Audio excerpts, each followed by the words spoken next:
Being 6:30, we'll call the meeting of the Manchester Planning Board to order. Good evening, everybody. I'm Sarah Creighton, and this meeting is being recorded. So we'll take a roll call vote. Roll call. Sue Felbrick here. Gordon Brewster here. Chris Solomon Here. Sarah Creighton present. Peter Morton Here. And Brian Fry here. Sandy Bodmer Turner is on her way. Just one announcement. Shannon is no longer working for the town, and Gail Hunter is now taking minutes for us right now. Gail, are you on? Is she on tonight? Okay. She may not be. She may have to do it from the tape, but welcome, Gail. Nice to have you back. And Mark, any other updates before we jump in with the hazard mitigation plan? No. Okay. Nate, do you want to introduce the hazard mitigation plan? You look like you're ready to say something. Ready to go. Okay. So for the record, Nate DeRozier with DPW. We're here tonight to present on actually two projects. So the first is the hazard mitigation plan update. So back in 2018, the town, working with a variety of departments, boards, and committees, completed the first hazard mitigation plan. The town is required to update that plan every 5 years. The town received a $33,000 grant from MEMA to complete this update plan. We do have a 10% town match. So the grant required us to do an RFP for procurement to select the consultant that we'd be working with. The town received 4 proposals in total, which were reviewed by the selection committee, which included Mark. Tie and Bond was deemed most advantageous proposal. They also completed the original hazard mitigation plan for the town and are the consultant that did all of the planning effort for the Sawmill Brook CZM study. So they're very familiar with, a lot of the core issues that we have in town. So, in our review, thought they were by far the most advantageous for us. We kicked off the project in about early February. We have a core team that includes town departments and members from a variety of boards and committees to help kind of guide us and steer us through the project. So with that, Kristen with Time Bond is going to do a presentation kind of walking through where we've been and where we're going with this, all to wrap up by the end of the year with an update submission that will get sent to FEMA. Thanks, Nate. Can everybody see my screen okay? We can. Yes. Thank you. All right, great. Well, good evening, everyone, and thanks for giving me the opportunity to present on your HMP update.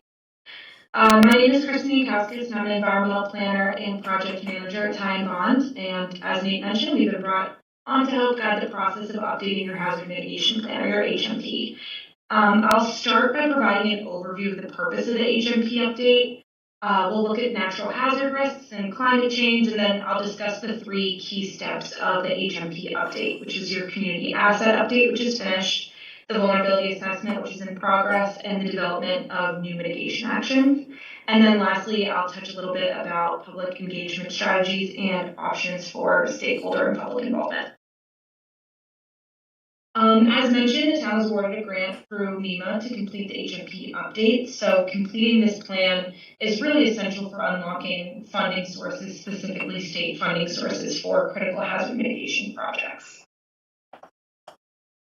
So why prepare an HMP? Well, completing the plan really positions the town to take advantage of hazard mitigation grants, as mentioned, as well as unlocking new funding sources. There's some state funding that gives priority to cities and towns that have completed HMPs and approved HMPs, specifically those that incorporate climate change mitigation strategies. The HMP is also just one place that compiles a list of mitigation projects that the town wants to tackle, and it prioritizes those projects to meet our community goals. So those projects will be prioritized high, medium, and low, and it will kind of serve as a roadmap to guide what projects related to hazard mitigation you want to tackle first. The plan will also document historic impacts and educate the public on the risk of natural hazards to your community. So overall, your HMP is really just a tool that can be used to better prepare the town in the face of increased natural hazards and can help aid the community in quicker recovery from natural hazard events. So this version of the HMP update, the 2025 HMP, your last one was in 2018. This one will bring your plan into consistency with the 2023 State Hazard Plan, or the SHMCAP, or I think now it's really going by the Resilient Mass Plan. And then also the new FEMA Hazard Mitigation Planning Policy Guides that just came out June of this year. So as a result of these updated guides, we'll update hazards according to the Resilient Mass Plan, we'll align community assets with the new FEMA categories, and we'll attempt to expand public outreach. Any questions so far before I move into the planning process? Okay, hearing none. So looking at big picture of the planning process, the goal here is to identify the highest natural hazard risks in your community. So those are things like coastal flooding, inland flooding, winter storm events. Then review your most vulnerable assets, and then define mitigation projects that will mitigate that risk in such a way that those assets will be protected into the future, particularly in the face of climate change. Mitigation actions can be defined as resilient when they're designed to help a site or a facility, that's what we're calling assets, adapt to the impacts of future natural hazard events. And then these projects finally will be prioritized high, medium, low in your final plan. After the plan is developed, it will go through a multi-phase review process. So I will present at one additional planning board meeting, and that will be to present the final HMP draft, which will open a 30-day public comment period. And once that public comment period closes, we'll seek approval to send the draft to MEMA. MEMA will then review, provide comments, we'll incorporate those comments, and then we'll send it off to FEMA for their review.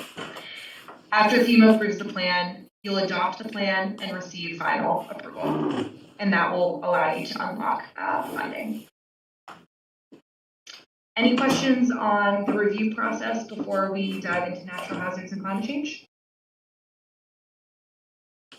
Okay, so we'll move on to natural hazard identification that I spoke about, but first I'll give a brief overview of impacts to climate change from the state's Resilient Mass Plan. So the Massachusetts Climate Change Clearinghouse, which can be found at resilientma.org, I believe, is a place for planners, policymakers, the public to access climate data, maps, tools, and resources that are relevant to climate adaptation and resilience building in Massachusetts. Briefly, climate change projections on resilient mass are derived from emerging research from various sources, and those are all incorporated onto that clearinghouse. And the data from your 2025 plan will be used from that climate assessment from the Resilient Mass Plan. Overview, climate change projections show increase of number of high heat days, an increase of average annual temperature, and projections also show an increase of winter precipitation and severe weather. So taking these climate change projections into consideration will be important as we update your plan.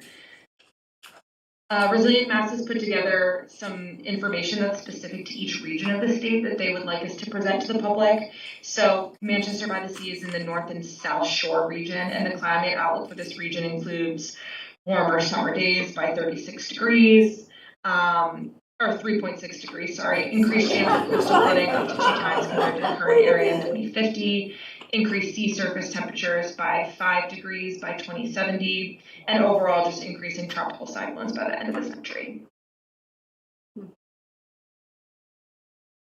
And there you are.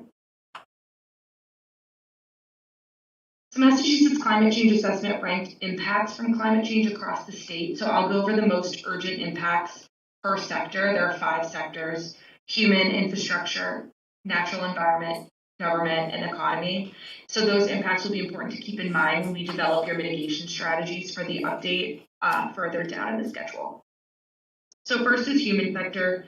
Top impacts here include delays for emergency services and evacuations due to coastal storm events and inland flooding. Both of those were identified as top hazards for your town. And then additionally, impacts include air quality effects, childhood asthma, reduction of food safety and security.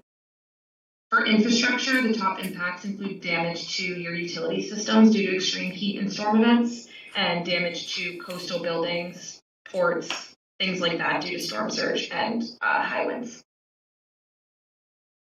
For natural environment, your impacts include degradation of natural habitat, dunes, beaches, salt marsh, things of that nature due to just general warming, but also sea level rise and storm surge. For the governance sector, impacts can include increased demand for government services, but also reduction of revenue and increased cost to maintain infrastructure and services.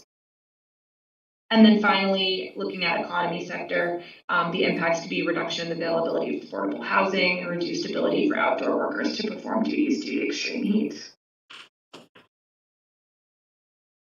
So now moving on to our first core team exercise that we've completed, and that's looking at all of the natural hazards that are presented in the state plan and ranking them in order of importance specific to your community. So these hazards typically fall into the major categories of atmospheric, which is your extreme temps, wildfires, and so on, hydrologic and geologic, like flooding, drought, landslides, extreme weather like hurricanes, nor'easters, and other severe winter weather and tornadoes, thunderstorms, things like that. And then your non-climate related hazards, which is earthquakes.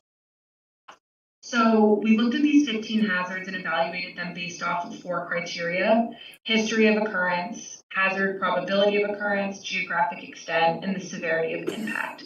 So all of those numbers relate to how probable that hazard is, how much of the town that hazard would impact, and how severe that impact would be. So the core team then reviewed them, and the top ranked natural hazards for the 2025 plan are inland flooding, dam and culvert overtopping or failure, coastal flooding and storm surge, severe winter weather such as nor'easters, and other severe weather, which is your high wind and thunderstorms. Close second, we have drought and hurricanes and coastal erosion.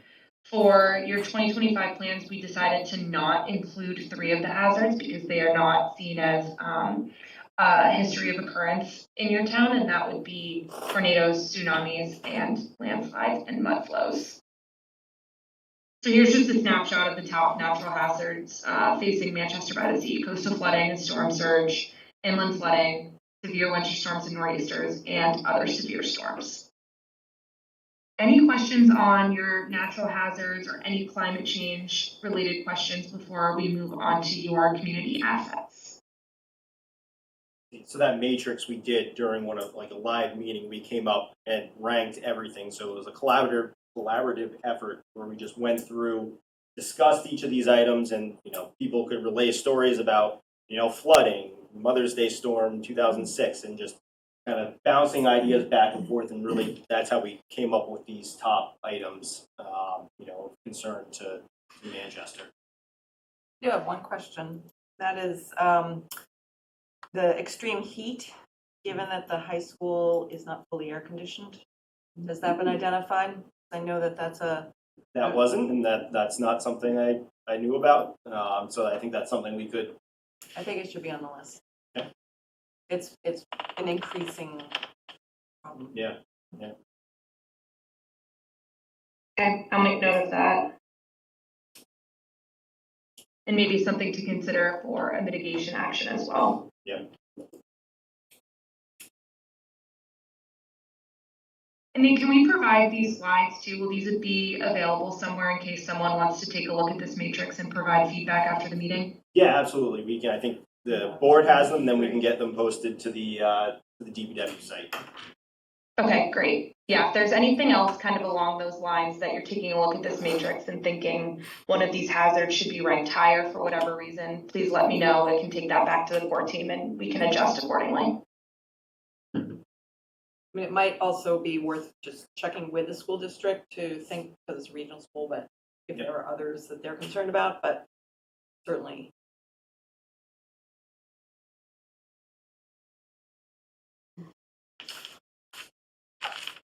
Okay.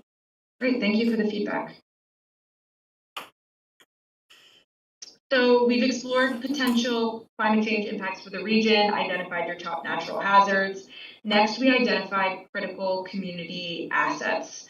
FEMA defines community assets into 4 categories, all of which are important to your character and function of your community.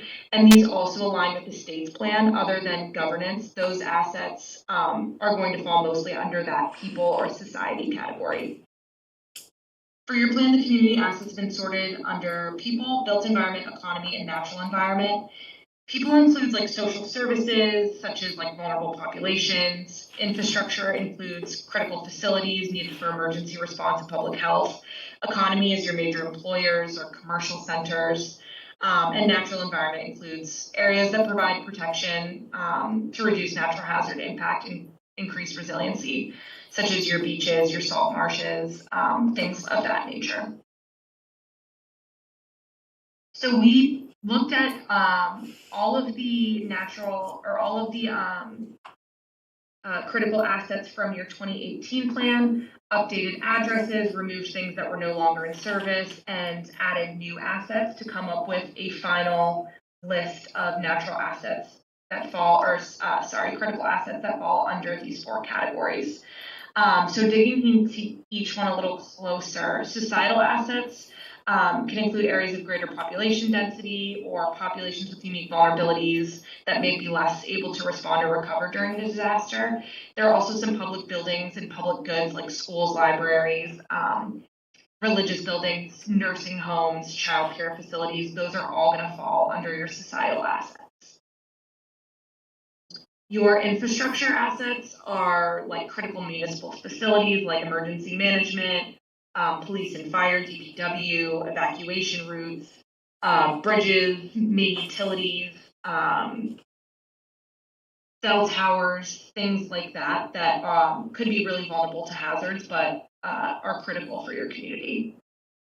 Is this a general list or is this specific to Manchester? This is a general list. I wasn't showing the list today. We have, I think, 129 assets on the list, which will be shown on an online GIS dashboard at the end of this planning process. So you'll be able to go on to the dashboard, see all of your 129 critical assets, see where they overlap with current floodplains and projected flooding with NCFRM. So that will all be available for the public at the end of the planning process. But this right now is just giving you a general idea of what kind of assets fall under each of these categories. So yeah, economy, we don't have a ton of economic assets in Manchester. These are mostly major employers or also like commercial centers that might support the local economy where, if those commercial centers were lost or inoperable during a natural hazard event, it would have a severe impact on the community and its ability to recover from disaster.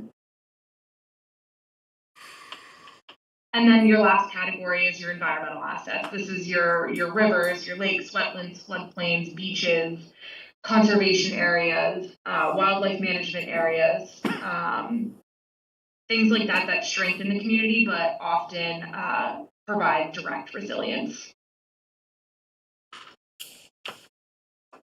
Any questions on the natural assets and how those were developed before I briefly get into the vulnerability assessment?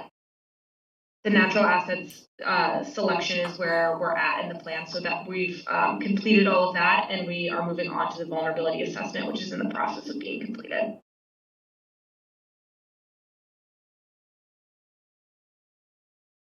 Okay, Nate, anything to add on the community asset list selection?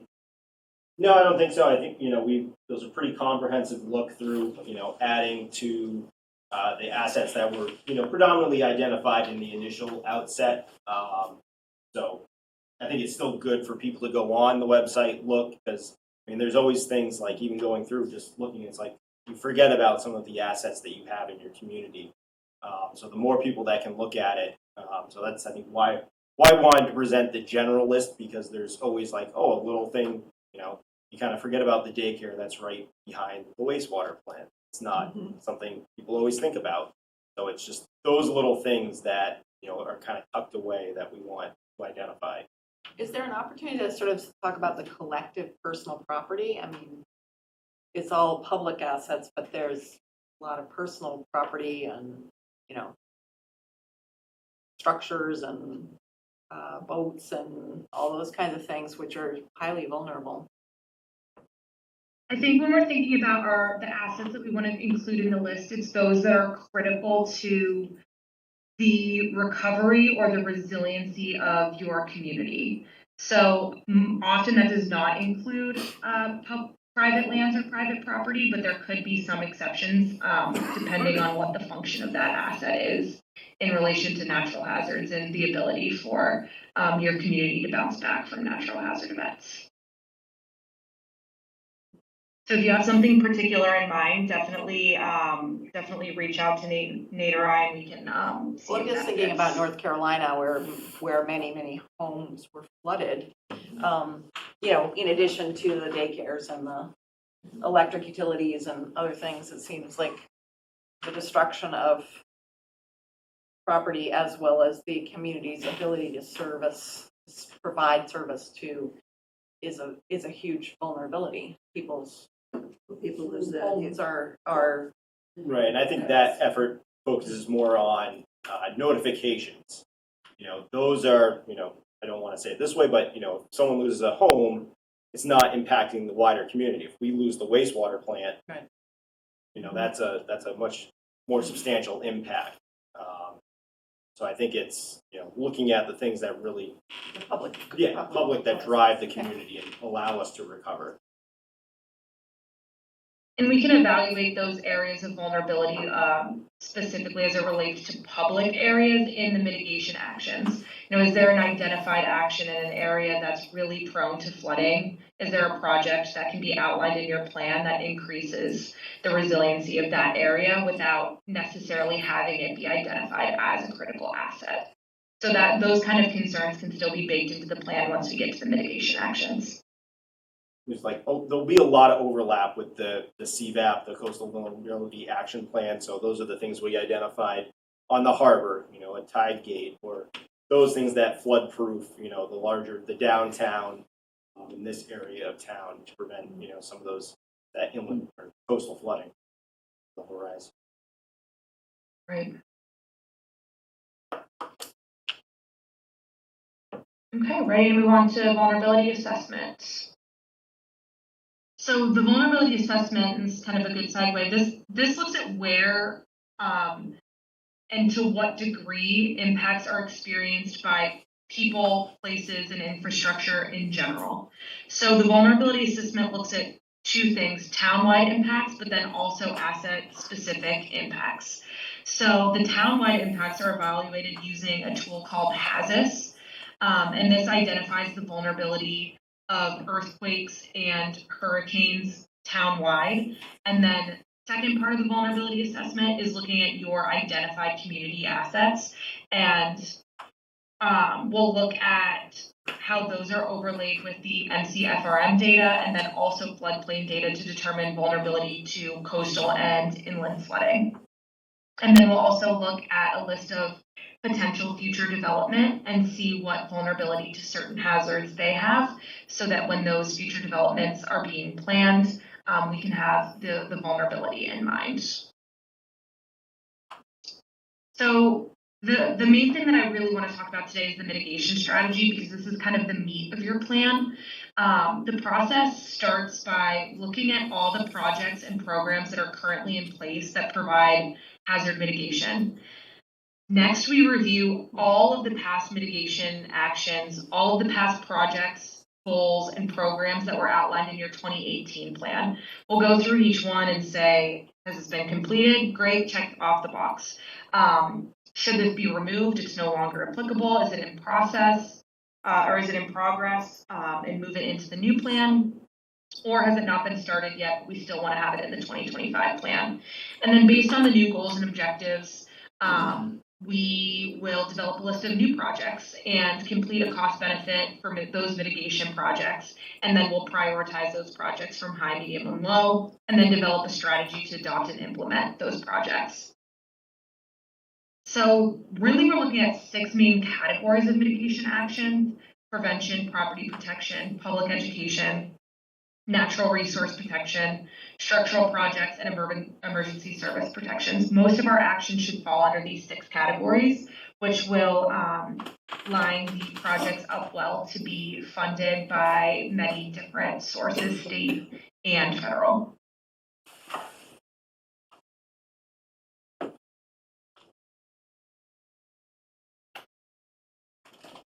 Oh, excuse me. Here are some examples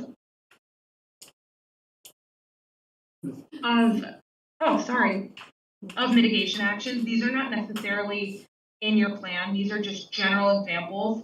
You can see they range widely from tree removal on critical roads to habitat restoration, or replacing undersized culverts. And this is really going to be the longest process for our core team, looking at past mitigation actions and developing new actions.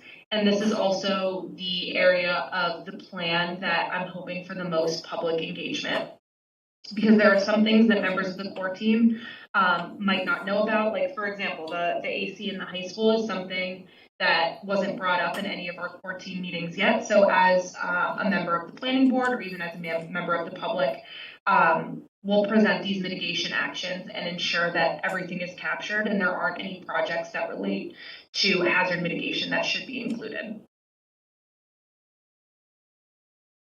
And then once these mitigation actions are established, it will provide the community with a list of projects that will help mitigate the risk of natural hazards, specifically your top natural hazards.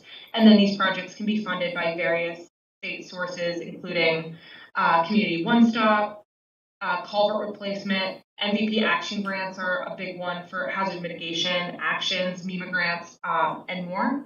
I've had a slide for federal sources as well, but that's a little bit in flux, so that might be more dependent on the time when these actions actually get completed. So for now, I'm just presenting some state sources. Any questions with mitigation actions before I move on to my last piece, which is public engagement opportunities?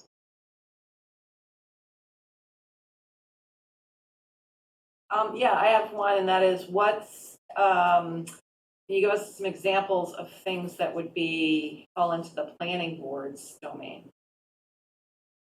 So the planning board, that we've had things in previous hazard mitigation actions that might be adjustments to your zoning or adjustments to subdivision bylaws. Things of that nature can also be considered hazard mitigation actions. It doesn't have to just be like infrastructure projects. Right. So specifically, what kinds of zoning adjustments? So something like zoning overlay districts. I don't know if you have your floodplain bylaw up to date, and if you have like a floodplain manager identified. Yeah. Somebody in town that's in charge of that floodplain bylaw. There are some communities that haven't really identified that specific person yet. In subdivision, it could be including more things for reduction of impervious area, or the inclusion of, say, landscaping islands in a cul-de-sac. That can help with flooding and reduce impervious area. Like small things like that could all be included as actions. And also things that maybe not necessarily planning related, but things that are, I know this community is incredibly vulnerable to flooding. And can we identify why this specific neighborhood is always flooding?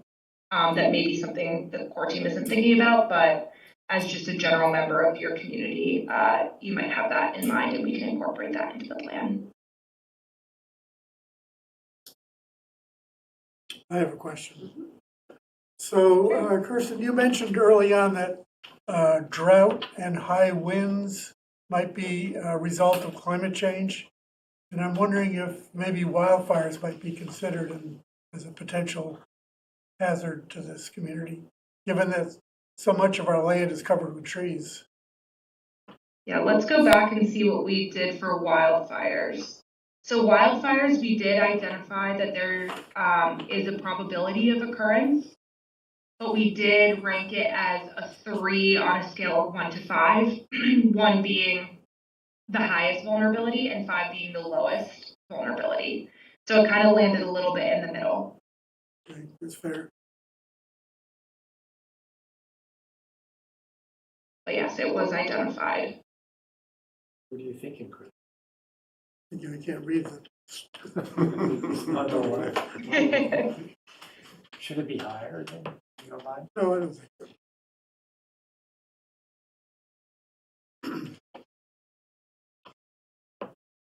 I'll make a note that it was brought up anyway.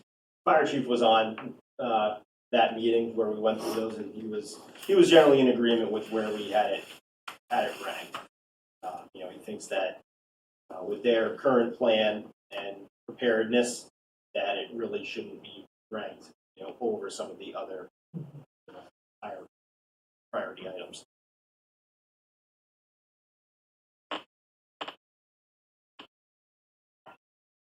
Any other questions?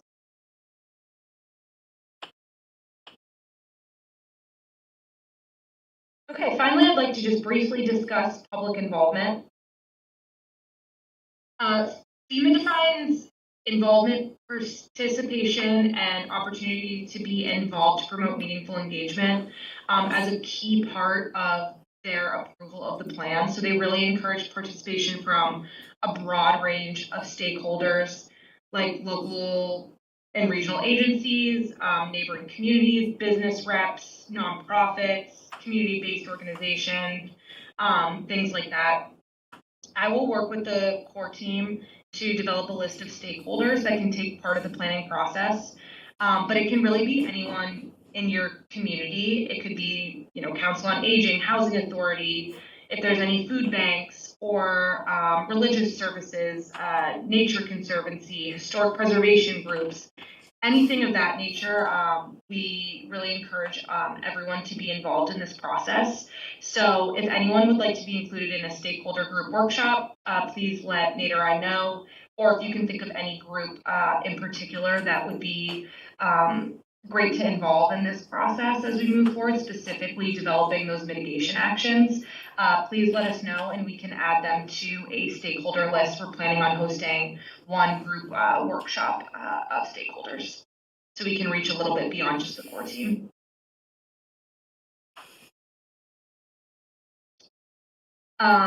We want to establish a robust public engagement process so that we can hear from a variety of stakeholders who understand Manchester by the Sea's strengths and vulnerability. So this public outreach can really help shine light on the connection between hazards, your ongoing planning, your past planning, but really just asking for public input to understand which mitigation actions should be prioritized, what should be included in the plan.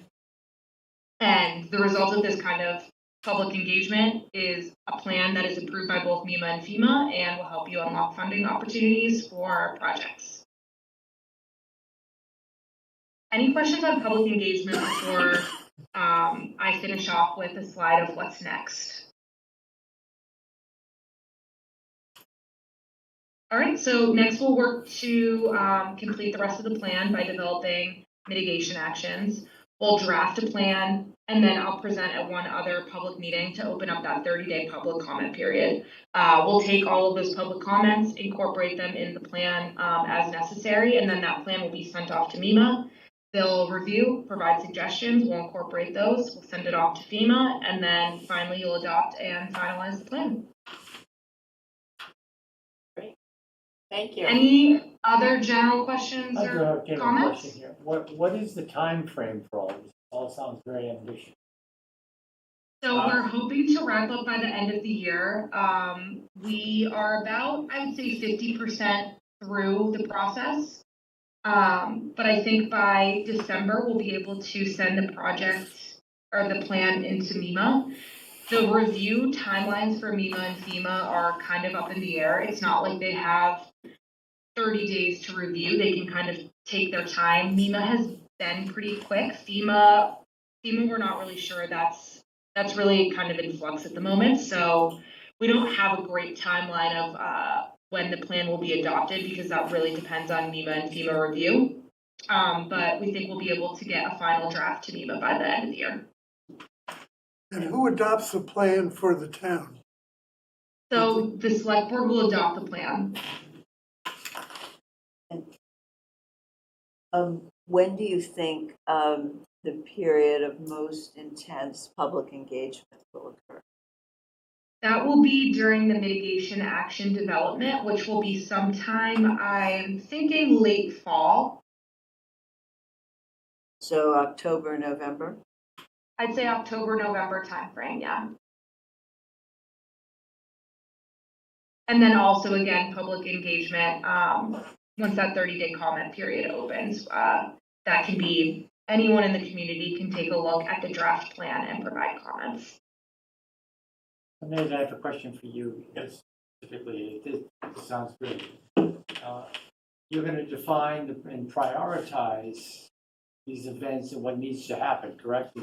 There's the event itself, and then there's a remedy, what you need to do to respond to that. Where does it go from here as far as the town and funding whatever the priority is? So I think that, we develop the plan and then we work with, the town leaders to come up with, develop it and bring it into our capital plan. We have all the various demands, so we have to figure out how they work in, with the select board, town administrator, PW, and all the various departments. So you'll take that priority list of what you think needs to be done first, if you will. And then from there, take it on for the budgeting and financial. Exactly, yeah. Bring it into all the other lists that we have, various priorities, and just see how they come together and how we can fund things. Kristen, I have a question from the state policy perspective, and there was just an article in the New York Times about flood management, and they were arguing that retreat of property, retreat from the ocean is a strategy. How many of these plans are actually embracing that as a strategy on any kind of scale? I would say not many of the plans are looking at retreat as a mitigation action. I think most people are looking at protection or adaptation instead of managed retreat. And I think a reason could be that the state hasn't really established great regulations or standards for retreat yet. I know there are some things in progress, I think from MEMA and other agencies, but because we don't really have robust regulations around that yet, I'm not seeing a lot of communities include retreat in their plans. And then a similar but different question, that is, I know that the state very much wants to see natural buffers and natural flood, but in reality, when you have impervious surfaces or personal property right up against those areas that are flooding, already built out, are people, and is this plan allowing hardening on certain properties? Yeah, especially the properties that already have gray infrastructure there, if you have a seawall or something of that nature. I'd say most of the coastal communities that we are working in are creating mitigation actions to improve upon those structures, not remove them or propose some kind of natural buffer. And one other related question, because I'm on the harbor management plan, there's a lot of overlap here. We were talking about a uniform permitting and review process, and even potentially a uniform seawall height across the area. Is that something that anybody has been able to tackle? I know it's not just a local jurisdiction. Yeah, I'm not sure about that. I would have to ask. I'd have to ask around for that. Because if everybody could do the same thing and make it easier to go through the hoops, and also not one person build something much higher than everybody else's, which pushes the water down. So the CVAP kind of tackled that, and they basically set the critical flood elevation that we would need to harden to is elevation 13. So for reference, the town hall parking lot is about elevation 10. So, you know, the fire department, behind the fire department at the, along the central pond, that's about elevation 8. So when we elevated the generator at the fire department, that's new. There's a new giant concrete pad that we got funding from CZM, 5 feet off the ground to meet that elevation 13. I mean, it looks crazy right now, but might not in the future. All right, any other questions? Great, thank you very much, Nate and Kristen. Thank you, Thank you very much. Look Yep. forward to hearing more. Here's some contact info if you think of a question or would like to be involved in public engagement. But yeah, thank you so much for having me. Great, thank you. Okay. What time is the public hearing? It's posted at 6:30. You want to skip over? Well, Nate's here, so. Yeah. All right, we have 2 things scheduled at the same time, so I apologize to people waiting. So Nate, why don't you jump into Sweeney Park Yeah, we can make this update? be quick. So I think the goal for tonight, give a little background where we've been with the Sweeney Park project, and I think really we need to decide where we're going to go with this project. So we have Brandon Kunkel and Jessica Lee with Wesson and Sampson, who are the design consultants. They previously completed the Parks and Rec Field Master Plan, and then they were the design consultants for the Pine Street Field. Our original design objectives for the Sweeney Field were to increase the amount of playing time that we can have. We were going to do that by going to a turf field, and the other primary objectives were getting a full-size field that didn't have overlap. So after we did the survey, we ran into, found quite a number of constraints that really limit what we can do there. Turn it over to Brandon. I don't want to do too much of their presentation. And Jessica. No, Nate, you're doing a great job. Thanks very much. But great to be here all tonight. Thanks for having us. In reality, I don't think we'll be too long. I'm going to hand it over to Jessica. She's been the one doing majority of the studies and the concepts that she's going to be sharing this evening and gathering the data. So just in the essence of time, I'm going to hand it over to Jessica and chime in as needed. Sorry, Jessica, need to make you a co-host. Leave them all. Okay, you should be able to share.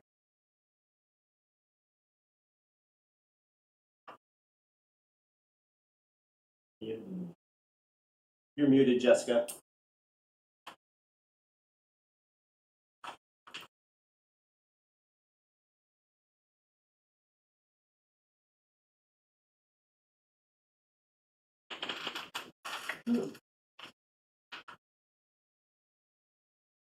We can see your screen. But not you. Oh, but we can't hear you. No, you have your mic on some other setting.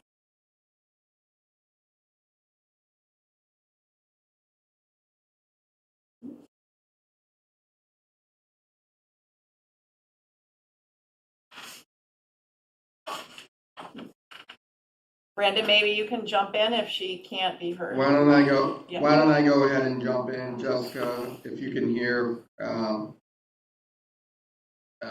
then just flip the slide. So we'll just go ahead and jump to the next slide.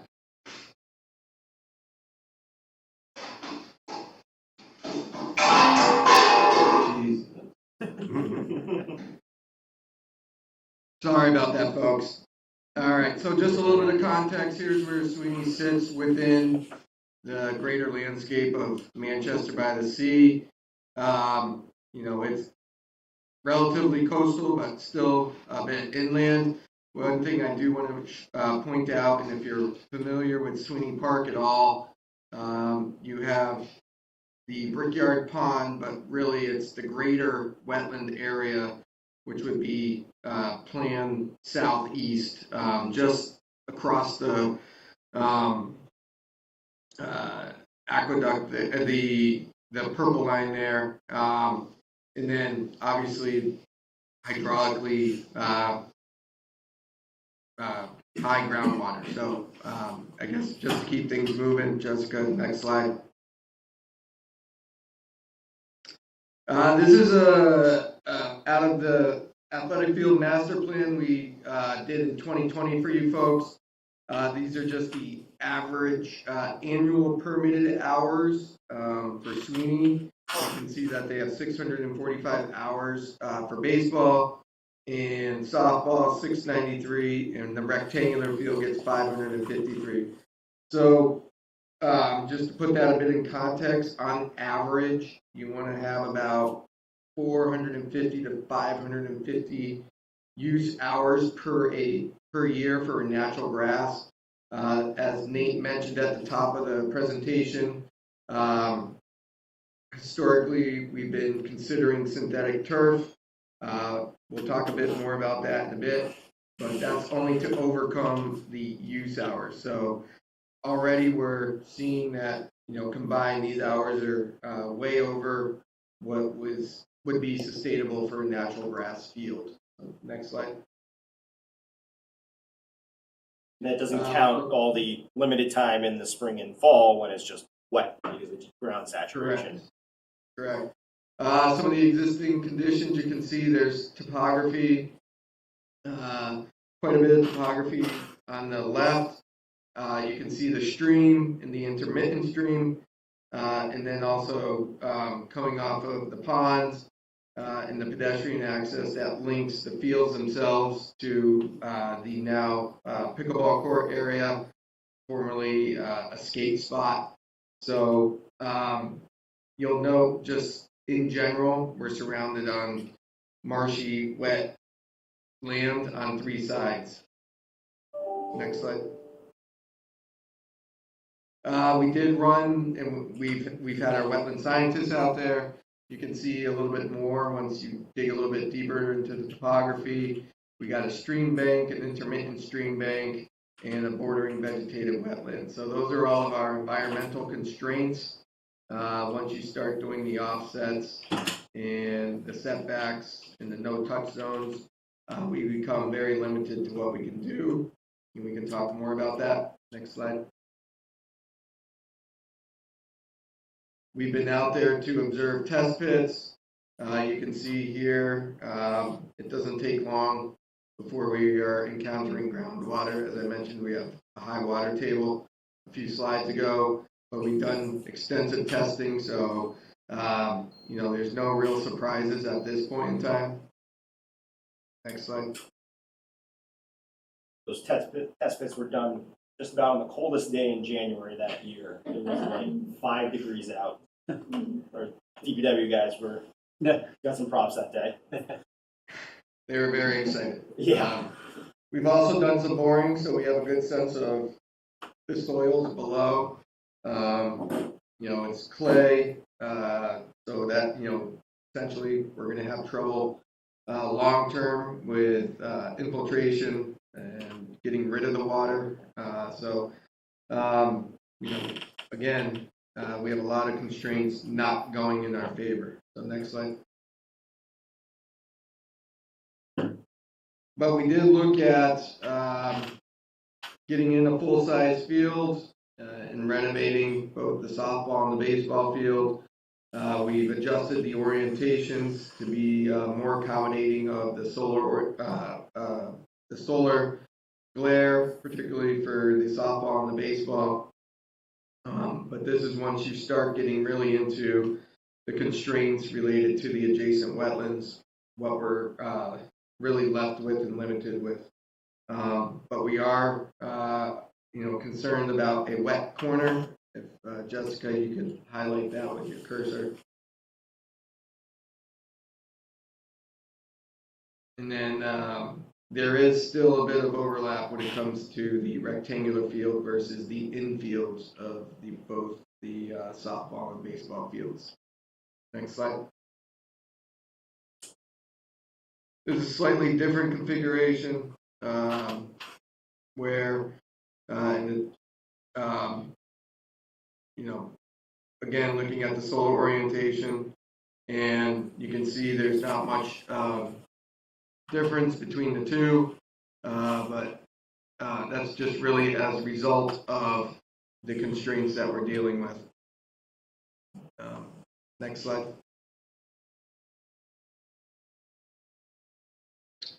So once you start overlaying sort of the constraints and the setbacks, you can see there really isn't much that we can do. I mean, not to say we can't do anything. There are existing fields there. They're built and they're functioning. The intent is to make them function at a higher level, not necessarily so that they dry out faster and are usable for longer periods of the year. But you can see there's quite a bit of setbacks and overlap from an environmental perspective. Next slide. So it's not only just the fields, it's the parking. We want to, I think parking at those fields has long been a issue, especially with when it's wet out. The backhole end is pretty much a giant puddle. The existing drainage there, along with a lot of other parts of town, is old corrugated metal that just has collapsed, filled over the years. We've tried numerous times to rectify it, but it's too far gone. So it really needs a full replacement and new grading, and ideally we're paving that that parking lot to be able to accommodate parking in the entire area for the entirety of the year, to really maximize our parking, because you go there a lot of times and there's just not there's the lack of parking, especially now with pickleball being so popular. Thanks for that, Nate. One thing I did want to point out is, we know we will be working within the wetlands and the environmental resource areas. We do anticipate having to do replication. The intent of the replication is actually to create some higher functioning wetland areas in return. We're not looking to expand the overall footprint of the already, we'll say, developed field areas. We're going to work within the existing envelope. We just want to make it more efficient and provide better drainage, subsurface drainage, and to Nate's point, be able to provide accessible parking from just not necessarily a handicapped access perspective, but just functionality.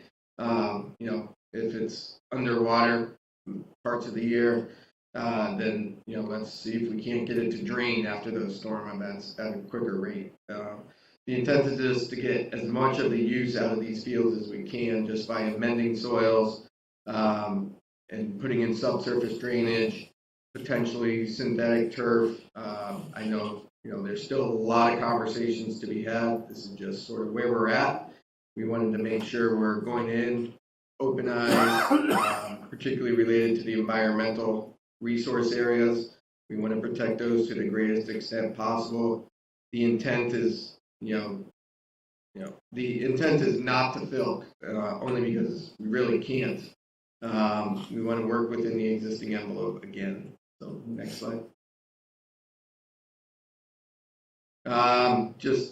And it's hard to read this text, so I apologize in advance. Looking at some of the total impact areas, and I'm not going to read every number.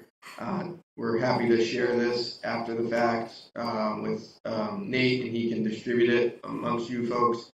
But you can see we are really trying to limit the actual impact areas and then mitigate where we can and what makes the most sense.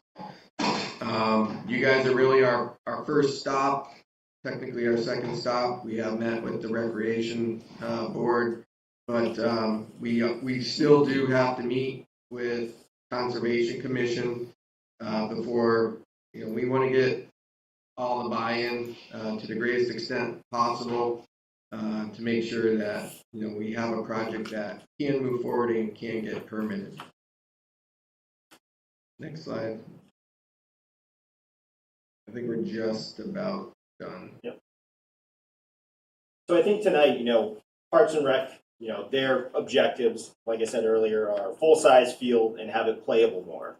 But as a town perspective, what should, Full-size baseball, full-size soccer, rectangular full-size field. soccer field. Yeah, that fits in.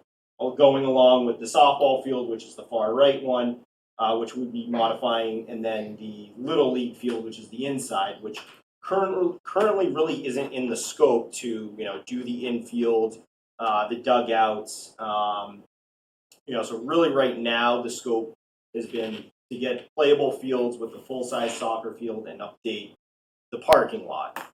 I guess our question is, do we want to take this a step further? What is the, should the town's goal be? Do we want to add bathrooms? Do we want to do the concession stand?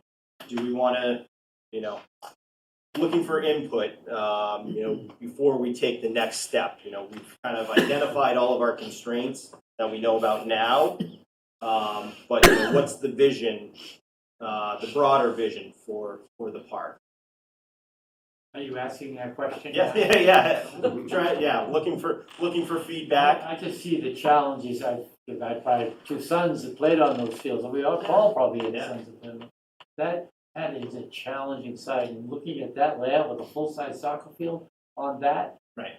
That is a challenge here without doing extensive work, which I'm not Right. sure you're allowed to do because of the proximity of the wetlands so close by.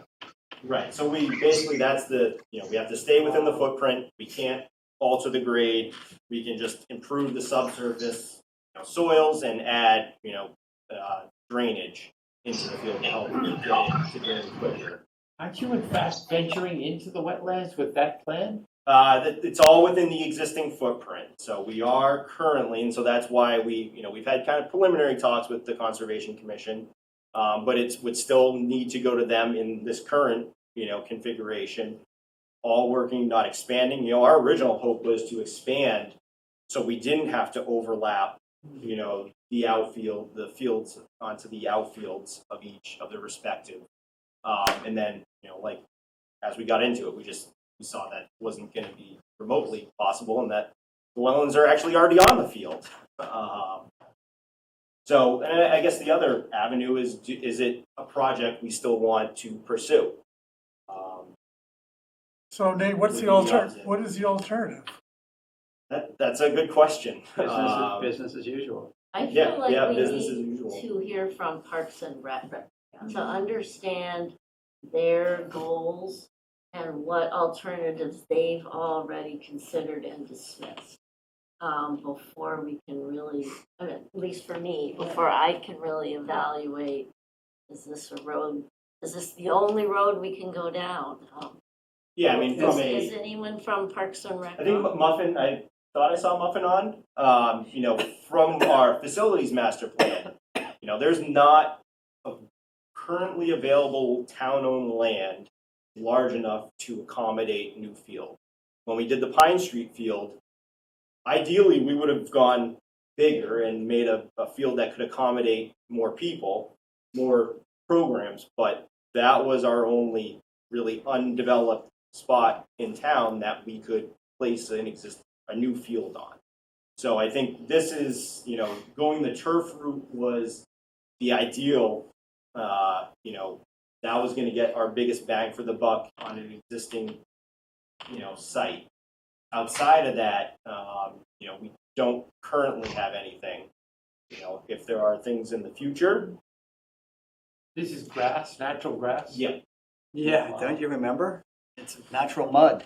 I know it is now, but it's the plan to be natural grass, not turf. Correct. We could not convert to turf because of having to maintain grade in the wetlands. And there's been a demonstrated need for another full-size soccer field. Yeah, Cheryl Muffin, you want? By the way, I coach there, coaching tomorrow night, Little League, and the All-Star team. So we'll be out at Sweeney Field tomorrow night for practice. Wearing your boots? Yeah, so this is Muffin Driscoll, and I'm the chair of Parks and Rec. So Susan, to your question about, how does Parks and Rec feel about this? This is the reason we feel strongly about putting this plan forward to all the appropriate boards. Because the committee would like to see some updating done to Sweeney Park. To answer, is this, necessary for the continued use of the space? Yes, it is. We call it a soccer field, though the high school will use that for middle school field hockey, middle school soccer, should that program return. JV soccer practices down there, and there's been times when a lacrosse team has practiced there. So there is a need for the field to be rebuilt so that it has a better opportunity to drain. We all know it doesn't drain now, and it takes many, many, many man hours and labor to get, just as a perfect example, this past spring, the softball field, to get that field playable with all the rain. So rebuilding within the footprints that are already there and creating drainage in 2025 versus drainage in 1965 and 70, we're hoping would make enough of a difference down there. So that's the perspective of the Parks and Rec. That's really helpful.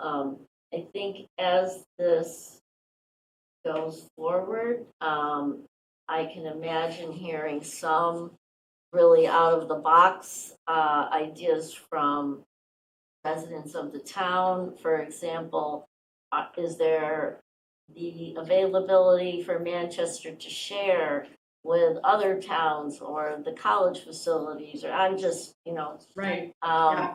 Is this the only route? Right. Yes. Right. Yeah, no, you're absolutely right. The reason Parks and Rec is tackling it is because we've worked at Tux Point, we've worked at the beach, we've worked at Masconomo Park. It's time for Sweeney Park to at least be put in front of the community with a plan. So Muffin, hi, it's Peter Moore. Can I ask you a quick question? Sure. If it is improved, do you expect the hours that are listed in that table to increase too? Peter, I would think so, because it would become an available field even the day after it's rained. Right. So I do. Yeah. And Nate, if I could just ask you from a drainage perspective, Muffin's comment about modernizing the drainage. What's your thought on the immediate impact of that? Yeah, I mean, so the project would basically entail pulling out a lot of the bad soils that you can see, the clay, and putting in essentially an under drain system that channels, when it does rain, goes down through this new good soils, granular materials, gets into a basically collection system that runs under the field, then that gets, pulled into a drainage system that ties into the town's drainage system. And have you had, is it premature to ask if you've had any estimates on what something like that would cost? So, I mean, we have very high level, it's in the 1 to 2 million range. So, that's kind of where we get into the, if we're going to go to that extent, do we want to make it a more comprehensive project? It's really, what is the vision that we see for this park? How can we best sell it to the community to support it? Will they support it as is, just a drainage improvement project?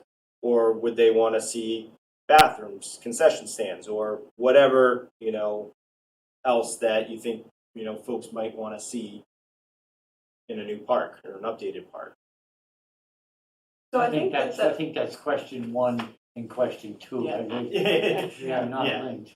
So I think that the need has been documented for 25 years. The study has been repeated in varying forms for 25 years.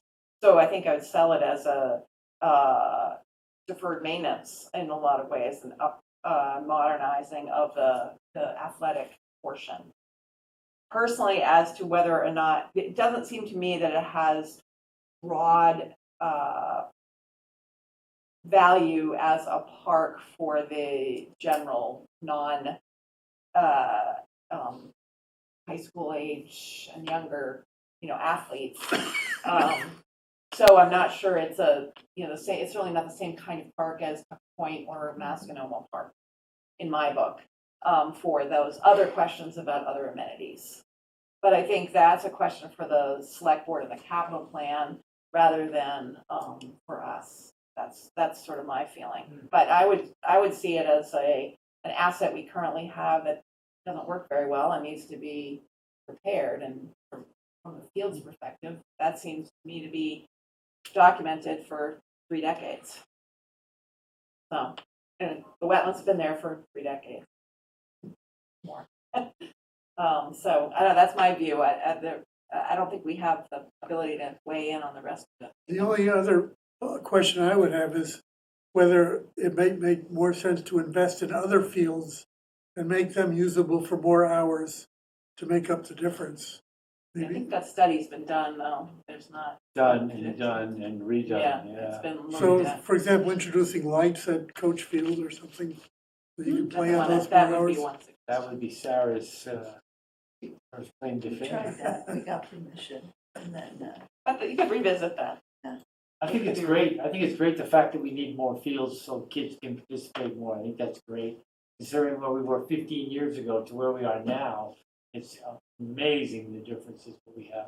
But obviously, this one needs to be addressed at some level. And so Nate, I have to ask a question. It's like burning in my head here, right there. Is there a chance to reduce the size of the field and make it maybe not quite so soccer to a softball and baseball field?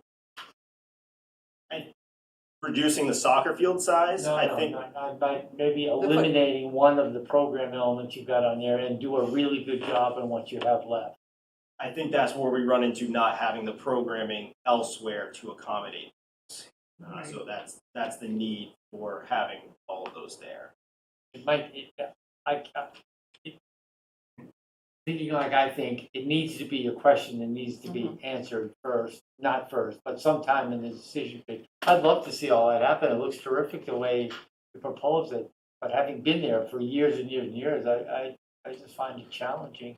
Maybe better to do one thing very well rather than 3 things not quite so good. But in any case, that's questions to be addressed. All right, I think we should probably move on because we do have a public hearing that's posted for 6:30. 7:30. Any other pressing questions or input for me? We certainly can continue to think about this. You can give us the slides and any specific questions you want us to revisit. That would be great. Yeah, that's good. Thank you. Thank you. All right, thank Thank you, you all. everybody. Thank you, Leslie Sampson. Great. At this point, I'm going to turn it over to Sue. What's the best way to do it? I think Mark can just see if there's any questions. Mark can become the host. Mark can, yeah, we're, Okay, that'd be great. is anybody, is Susan St. Pierre going to be presenting? Yes. Okay. Yep. I think Make she's her come there. on. Or maybe. Okay, I need to recuse myself for this, so I'm going to step out. You already made her a co-host, so, No, I think you're fine. so I don't have to. Good? Okay. And you agree? Yeah. So, since Sarah needs to recuse herself, I'm going to attempt to conduct the special permit application portion of tonight's meeting. So first order of business is to take a motion to open the public hearing to consider a special permit application submitted by Peter and Catherine Creighton for a seawall reconstruction replacement and associated improvements project at 6 Ashland Avenue. Can I have that motion? So moved. Second? I'll second.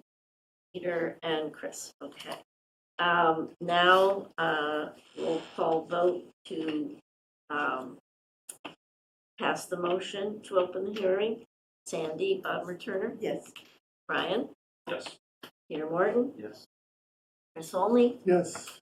Gordon Brewster? Yes. And I vote yes. All right. Who would like to begin the presentation on behalf of the applicant? Hi, can you hear me? Yes, Susan St. Pierre, great. and I'm helping the Creightons get the permits that they need for this project. So I have a PowerPoint presentation. Can I share my screen with you? Mark, are you ready to do that? Yeah, I think she already made you a co-host, so just, Okay. Let's see this. you should be able to do so. And Susan did the work for Manchester and Crockers and others you might have remembered before you Great. a little while ago, independent consultant. I'm sorry, Okay. can you? Oh, I'm sorry, Peter Creighton. I was just saying that Susan has done work and before you, I think, for other projects here in town. Thank you. Okay, we can see your slides. Oh, great. Okay. Andy? So the Manchester by the Sea zoning bylaw has a provision that requires anyone who's proposing work seaward of mean high water to get a special permit. So that's why we're here tonight, because the Creightons need to improve their seawall, as you'll see as we move through the slides. So this is the property here at 6 Ashland Ave. It's about a half an acre, and here's the parcel map to the right. It's a single-family residence, and it has a studio outbuilding along the water side. This is the provision of the zoning ordinance that triggers the need to apply for a special permit. It's because we also need a Chapter 91 license for this work. So the text of your zoning bylaw says that any project below mean high water that also requires a Chapter 91 license needs to secure a special permit.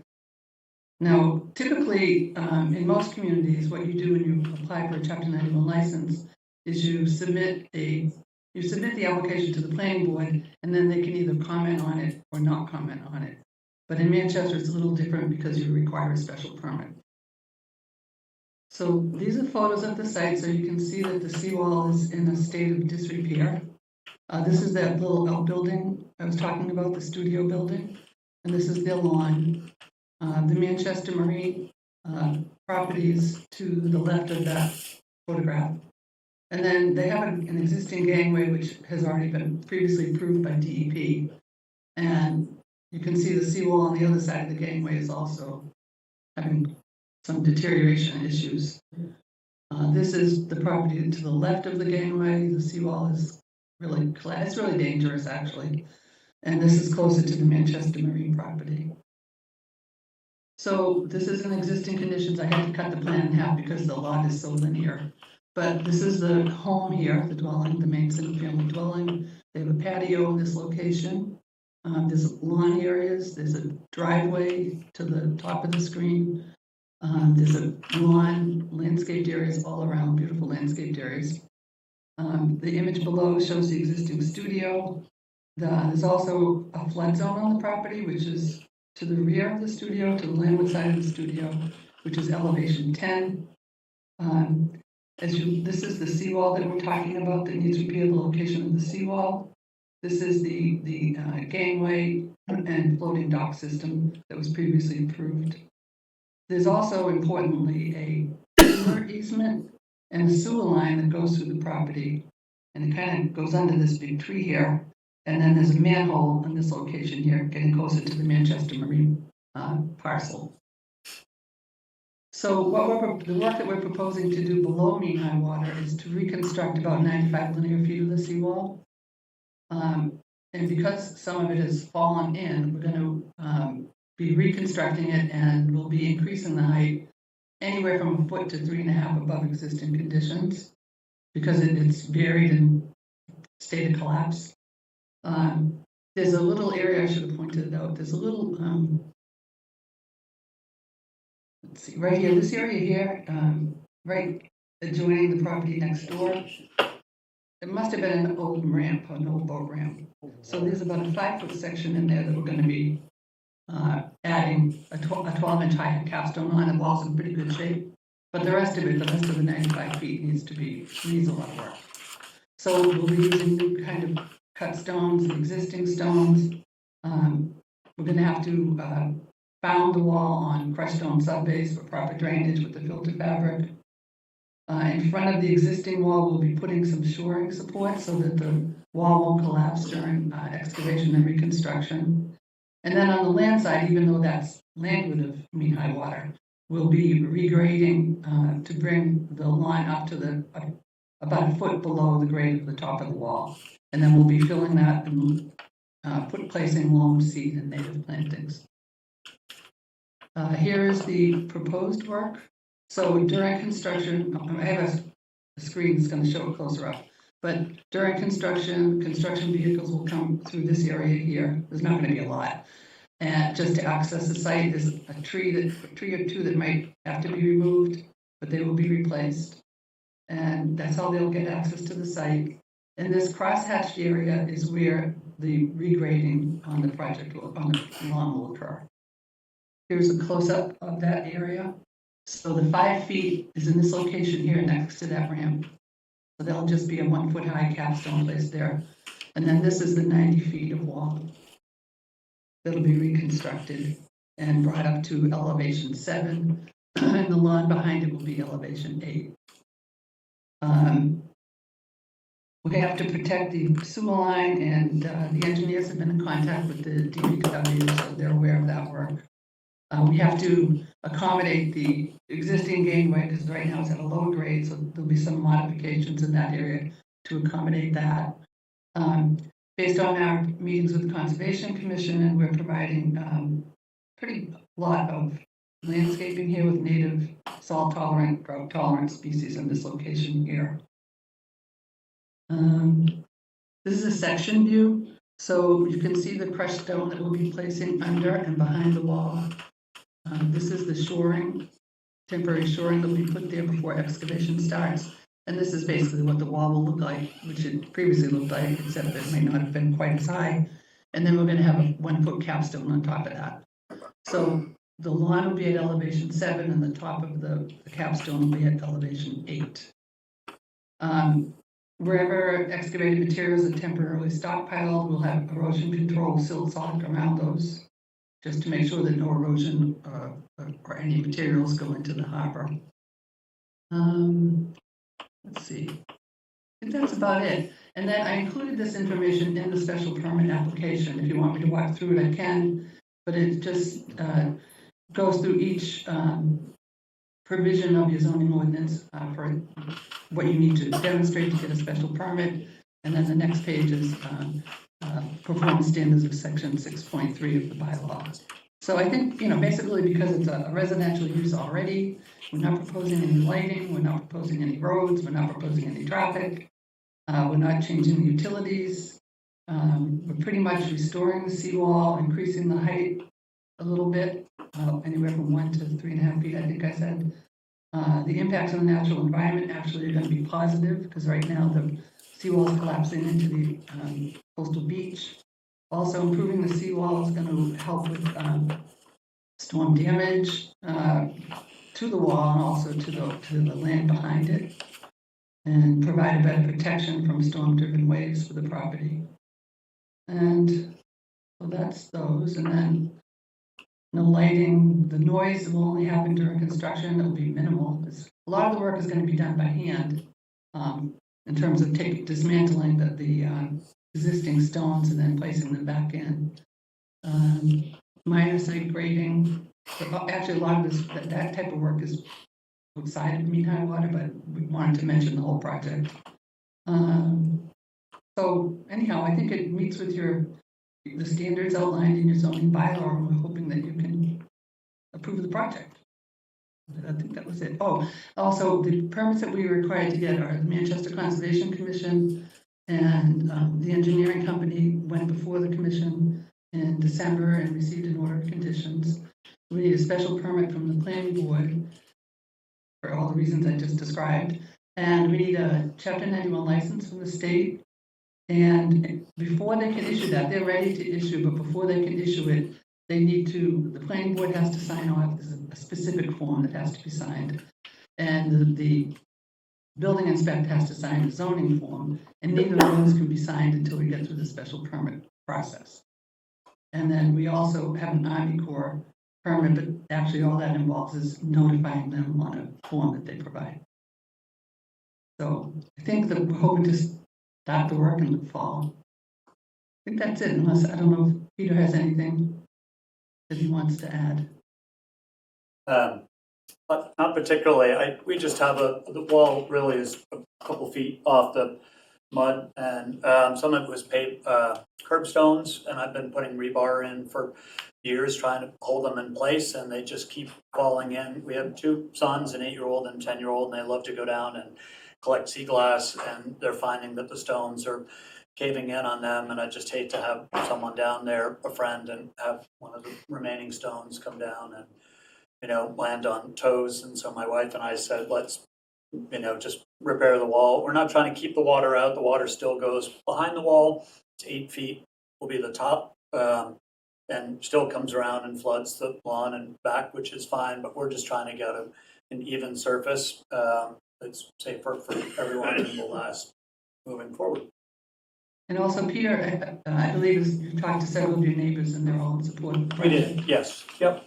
Up and down the street, Manchester Marine and McFadden's and Hans and others, and said they'd be glad to come or support whatever we're doing.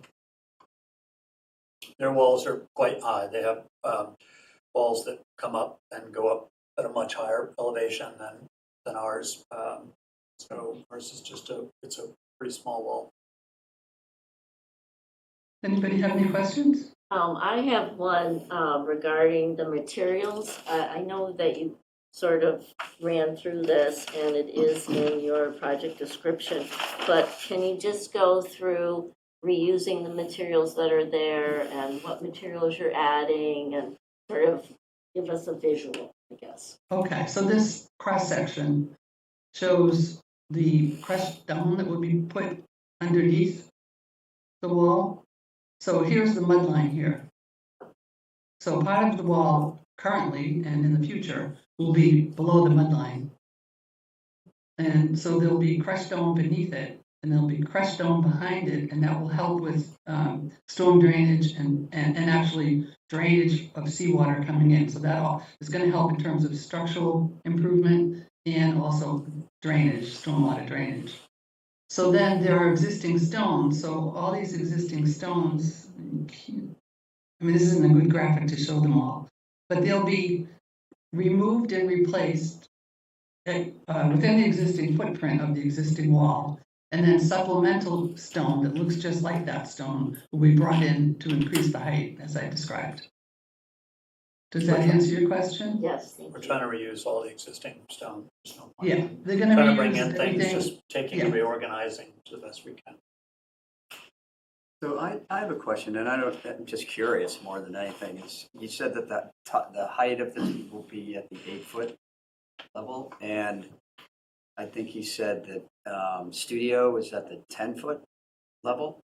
Yeah, so flood water, during coastal storm flood, water will still go over the wall. That was my Our question. studio's up on pilings. Oh, okay. So you can look over your shoulder and the water just goes right underneath our studio. Right. So when you have a tidal surge like that in a storm, how high is the water gone? I'm just curious, is there a consideration of building it higher? Is that even? Yeah, I don't think we'd ever be able to keep the water out just because the neighbor's property, Manchester Marine, it would come in on that side. Or the boat ramp on the McFadden's side, they have a boat ramp that comes up that's on their property. So while we have a wall, the boat ramp comes up and the wall meets to grade. And, conceivably you could build a higher wall, but right now the water would get around it. Yeah. We used to have huge ice chunks that, the size of a quarter of this room that would float up and go into the backyard and come out and, and taking things out. We don't have that now. The winters aren't, you don't get big slabs of ice as much. Well, it looks to me like it's very well planned, thought out, so necessary based on the pictures that you shared. So I got a question about the wall itself. So there's no plans of raising the height at this point, but is it designed to be raised because as sea level rise continues, I see it behind my house. I'm seeing more often water surging over where it never used to go, or except during a storm. So is it, if it becomes a regular tidal occurrence as opposed to just storm occurrence, is that wall designed to add another layer?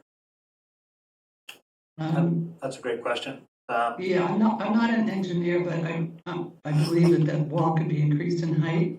And actually, we are increasing it in height above the existing wall, depending on where you are on the site. So it's going to be increased in height either 1.5 to 3.5 feet. So it's going to be higher than the existing wall. The capstone. But it's not going to be high enough to keep out coastal storm. Right. The capstone could be taken off and then another layer put up on top of that, conceivably. Yeah, they probably have to beef it up behind, like in this area here. They'd probably have to maybe, I don't know, maybe add more stones here in the backland. They have to make sure it can carry the weight, that's all they'd have to do. Is there mortar between the stones, or is it loose, or just a loose wall? I believe it's a gravity wall that doesn't have water. I think that's right. We may have a footing. Footing on it. Yeah. Any other questions from the board?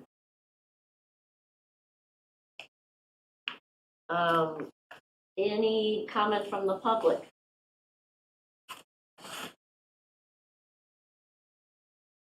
Any questions? Okay. I do have one question, Sue.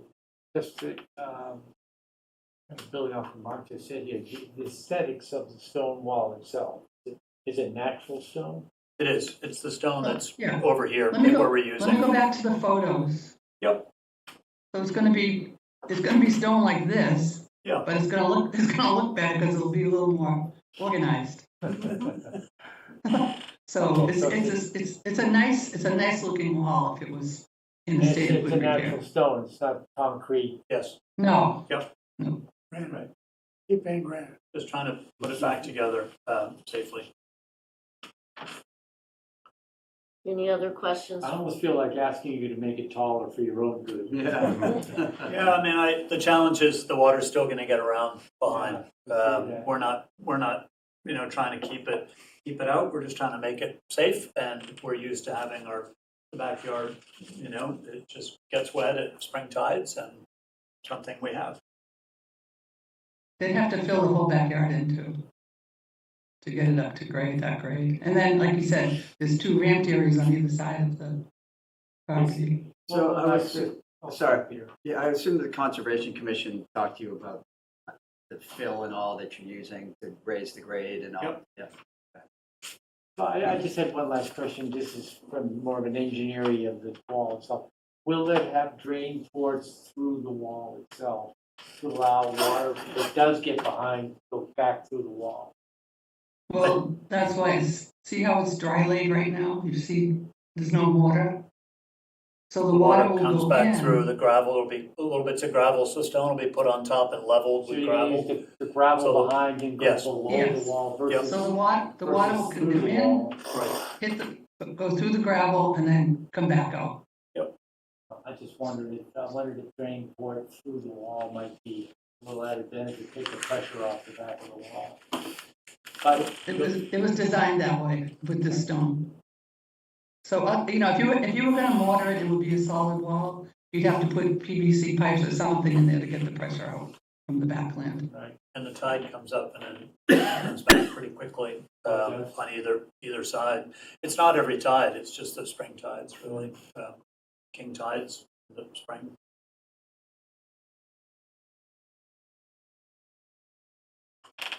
Any other questions?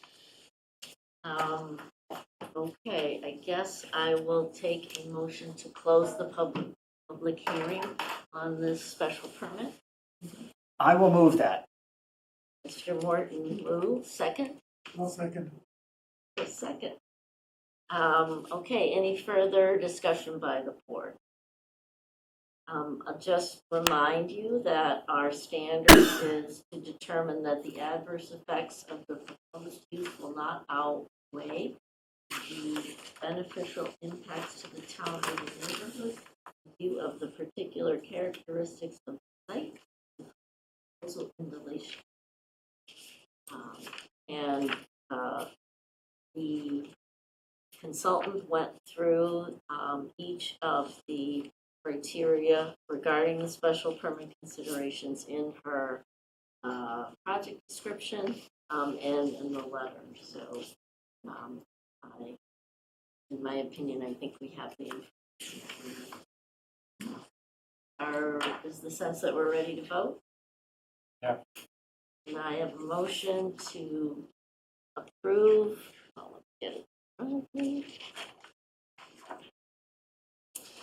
The application for a special permit by Peter and Kathleen Creighton regarding 6 Ashland Avenue for the proposed seawall improvement project, 6 Ashland Avenue, Manchester, Massachusetts, the existing conditions plan and section 1 drawing and proposed site plan and section drawing 2. Do I have to put the dates in? Okay. Second. Ms. Bodmer Turner moves, Mr. Morton seconds.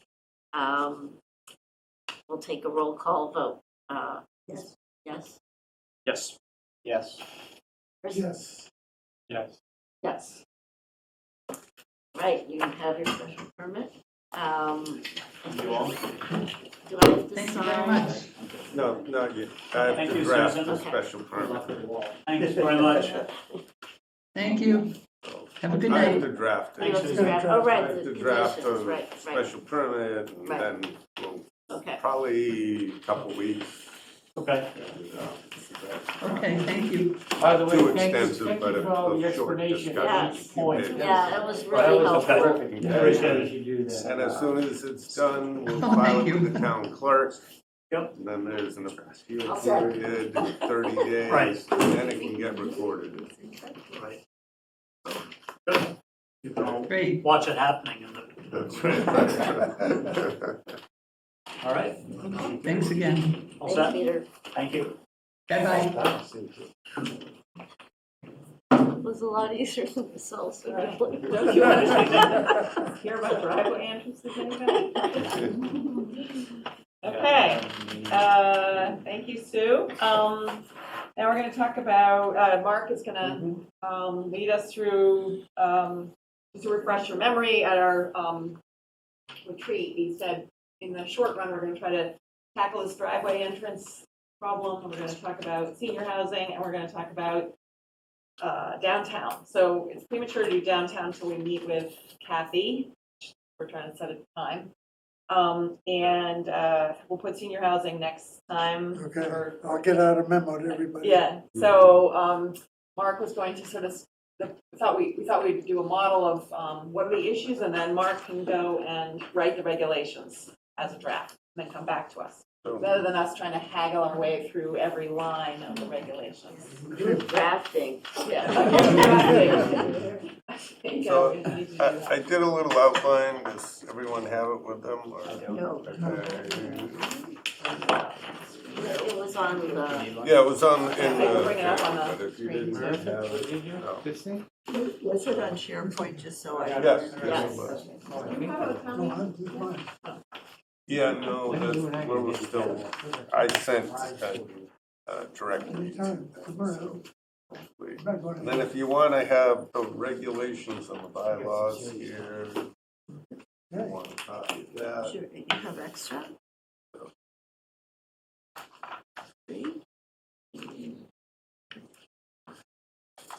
So, couple You guys want, anybody need the regulations? I have them. I think Accept them. looks like Yeah. this. Yeah, Okay. anybody need them? Okay. bylaw. So basically, I just kind of took a quick skim through each of the bylaw and the regulations and just I did a quick outline of how it's set up and whether it really needs some adjustments, and then we can discuss what it would need. The first, so I did the bylaw first. That's what was approved by town meeting, which authorized you to adopt specific regulation. So the first is the purpose of intent, and that seems fine. I mean, I don't see any great reason to revise that. You just adopted this a few years ago. I think it just needs a few tweaks, so to speak, to the bylaw. The next section was the applicability as what it applies to, and I think that's fine as well. The regulations. Can I just stop on the applicability Sure. to make sure we're all, Mhm. so just everybody, by way of background, the review of driveway entrances used to rest with the planning board. So we went and saw every single curb cut. And we went and had a site walk for every single curb cut. And Ron felt really strongly and that, well, a lot of times people didn't come to the sidewalks. They were poorly attended, I would say, right? You know, you get two people sometimes. So Ron felt very strongly that the engineers in the DPW were better able to assess the intersection of a driveway with the existing road, with the existing sidewalk, with the existing slopes and the existing safety and drainage. So we moved the driveway review to Can the I general. just add? Yeah, Manchester is the only town in eastern Massachusetts that has a planning board, had the planning board approving driveway. okay, so there were lots of reasons. So we moved it to the general bylaws. And that is how it ended up there with the DPW. So in terms of applicability, it is that the applicability here requires a permit issued by the DPW. So the permit should be separate in addition to any required site plan review prior. And then the second piece of the applicability is if it doesn't meet the certain criteria, then it comes to us. That's how it's current. But that when Mark says applicability is okay, I think the important thing is, do we want to change to anybody other than the DPW? And No. yeah, I feel like that horse left the barn a long time ago, but by way of background Who would we? to us. Yeah, no. That's why I said okay, because I don't Okay, think so I we just really wanted should be Yeah, doing that again. Right, but I wanted to just, Mhm. that's not one of the things I think we need. We're gonna Mike and Pen do it. Yeah, you could toss it on to somebody else. PPC, whatever. Historic commission, whatever. Okay, sorry. Go ahead. Okay, so then the next is application requirements, and so, I put move to regulations on the outline because it actually has, certain requirements for a fee, needs to be an engineered plan, and some additional requirements. But if we're adopting regulations, it may be more prudent to move these. I mean, we've already moved some of these items into regulations. They just change easier without having to go back. Can we back up for a second? Are you proposing we change the bylaw and the regulations? Yes, it'll be a two-step process. Obviously, the bylaw has to go to to town meeting.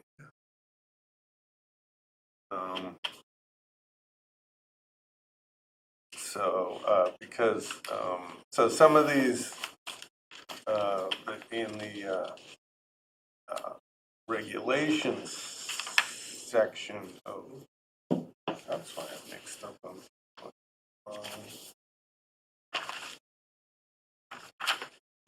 Okay, that's better. So the sorry. So there are specific things, oh, I was right, in the regulations that perhaps ought to get moved to the other thing, such as setbacks, one curb cut only, increased minimums width. I know the fire department, 8 feet is too narrow for their bigger trucks, so they want that minimum changed. And then they have a driveway regulations of their own they kind of follow. So we call it a flare and have a design, have something stated here. Sorry, Mark, where are you? So, under section 46, which is the bylaw, Oh, yeah, so you Looking want at to the paper regulation. copy? This one. okay. Yeah, the single page. Title 1546. Yes. Yeah, just summarizing this. So I think some of those things ought to be reviewed and then moved over to the bylaw. So, I mean, to the regulations from the bylaw. Can we maybe just walk through these one Sure. by one and see if there's, Mhm. kind of agreement that, these are, important, so I just sort of read it here.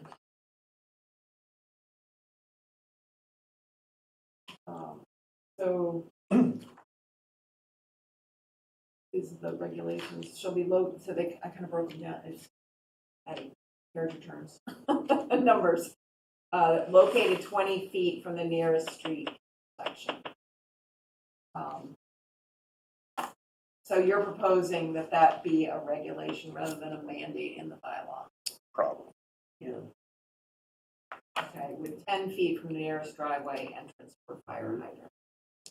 So I guess the argument is that DPW could use their professional judgment to determine those.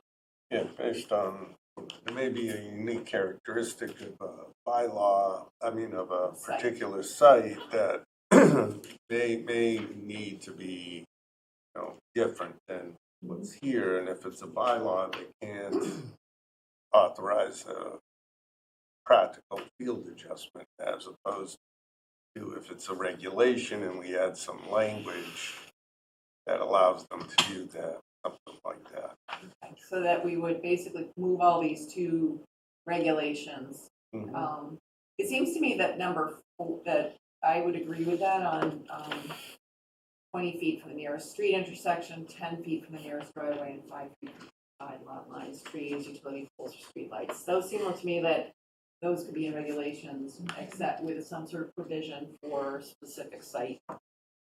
Seems to me number 4, driveway entrances should be designed to maximize visibility in all direction and to minimize the flow of water on public streets, could remain in the bylaw. Yes, Yes. that's like It's a a standard goal. Right. And then number 5 that was the one that's caused a fair amount of consternation, which is there shall not be more than one apron or curb cut per residential lot.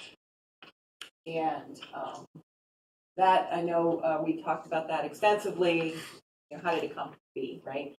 And that was the feeling that we were going to reduce impervious surfaces, or minimize impervious surfaces. But I think we've seen a couple of places where that's, and there's no provision in the current general bylaw for an exception. Which is the one that has come before us was on School Street, and there was a determination from DPW that the second entrance was there historically. When you looked at Google Earth, and that was the resolution on that second. When they finished it off, DPW said, I can see that they've been going in and out of there historically, so it already existed. So I want to channel Laura Tenney Yes. here and say that a lot of this has to do with pedestrian safety. The 8-foot width, for example, and no backing out, that kind of thing is all for pedestrian safety, for people walking across the sidewalk or on the street and getting hit by a car coming out. So we just need to keep that in mind. But allowing a loop driveway where there's enough room to construct one helps reduce those conflicts. It's possible, yes, it's a trade-off. Well, on a street like School Street, I think it does. You know, it's a really well-traveled street. So I think we could make a goal statement that it is that they should be number 4, maximize visibility, and then what is it 6? We could say, So, limiting. or to maintain accessible, bigger, something that to avoid reduction of on-street parking. Some of the goals of the driveway review should be to avoid reduction of on-street parking and maintain accessible cross slopes on public sideways and minimize vehicle pedestrian contact. So we leave them as goal statements, then the regulations can implement those. And certainly DPW is going to be cognizant of reducing on-street parking. One would think. Yes, Yeah. well, who knows? Right. One other background is that on the sidewalks in the past, which now don't exist, neighbors would come and express their opinions about the driveway. And so another part of the discussion was there was significant feeling that neighbors should have input onto the driveway entrance of their neighbors. So, Many others thought that was a bad idea. right, but there was certainly some opinion expressed on that. So that's how we came to all of this. Okay, so I think we could make it as a goal statement, the things that the DPW should consider. And that kind of, if somebody wants to complain about it, then it gives them specific goals. Well, we're taking away on-street parking, we're doing pedestrian contract, that kind of thing. So would DPW being the ultimate arbiter? I think one of the if- questions is what's right. the appeals process? Right. Arbiter of what, Peter, whether we have 1 or 2? No, I mean, they're the ones who are determining whether these Yes. the goals are Yeah. met, yeah. Well, I think we would have regulations Yeah. that would actually say, the fire department's requirements and our requirements. But then when you have regulations, we don't have to go to town meeting to change them. Right. So let's say we make it exactly what they are to now. We decide, instead of being a maximum of 12 feet, it would be a maximum of 12.5 feet. We can have a public hearing and we can change it. So there's a lot of advantages procedurally. That makes sense. So for example, the next sentence that begins the driveway width as Yeah. it approaches blah, blah, will go to That'd be a regulations. Great. And how does DPW feel about us going through this process? Are they happy So- that we're doing this? So I think the fire department and public works are happy that there'll be more clarity to the regulations and so, this has been, you adopted, my first meeting here, you adopted the regulations, so I had no input, and the bylaw had already been passed.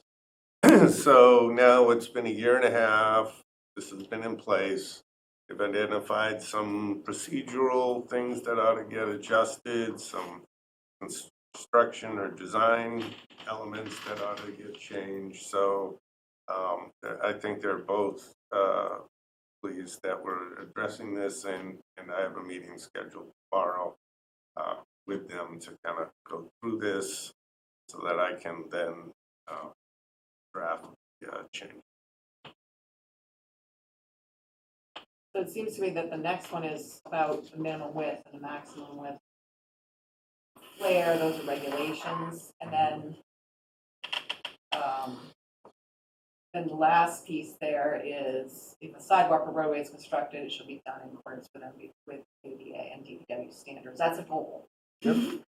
So if we create the goals in the bylaw, the authority to DPW And then, and this seems to me to make a lot of sense. Just, I just have a question here on just kind of, would there be a user guide as an outcome to this of how, the flow would go from bylaw to regulation to DPW that would be clearly explained to the general public? So the regulations do have in here kind of the procedural part of applying for public works and what needs to be done in order to do so. But some of the procedural things, such as you have to go through that process in order to apply for a special permit, but if you already know you need to apply for a special permit, you should have. So, that's like one of the procedural things. There is an application to the DPW, and it does, I believe, say that if you can't do these things, then you have to come to the planning board. So, but I think the change that Mark's proposing is really to take it entirely out of our hands. Excellent idea. Yeah, I think that is a great idea. Thank you, Mark. Okay. I guess the only thing is enforcement would be by DPW and the building inspector, but if people feel aggrieved, they maybe have a period that they could come and have us hear it. Yeah, I mean, There's no appeal There is period. There's an no appeal to there's the no- planning board. yeah. right? If there's a butter of, problem is that the feeling is the butters don't know. That's one of the, if you go to the DPW and you get your driveway permit and then you start construction and I don't like it, or I feel that doesn't meet these goals, then where do I go as a neighbor? And the answer might be, it's private land. Yeah. It's sort of like any building going up next door or any landscaping happening next door. I guess the flip is the other thing is if the DPW says you must make it this, that, or the other thing, and the applicant doesn't like it, they can. Yeah, so it could be two ways. One is we still will have very specific standards in the regulations, and if an applicant can't meet those, maybe they come to the planning board, sort of like it's set up for a special permit. But you could do the opposite, whereas if the applicant is denied, they could come as well. So. Well, right now it says any curb cuts that do not comply with the criteria defined, say, in the regulation, or in the opinion of the DPW should require a special review, may be permitted if a special permit is granted by the. I just wondered whether there should be a special permit, because That's pretty. High bar. that's it's all these criteria you have to meet now. Community standards and lighting, and so I wonder if it could just be appealed to the planning board. Right, should be reviewed by the planning board, not as a special For an permit. administrative review. Yeah, that makes sense. Yeah.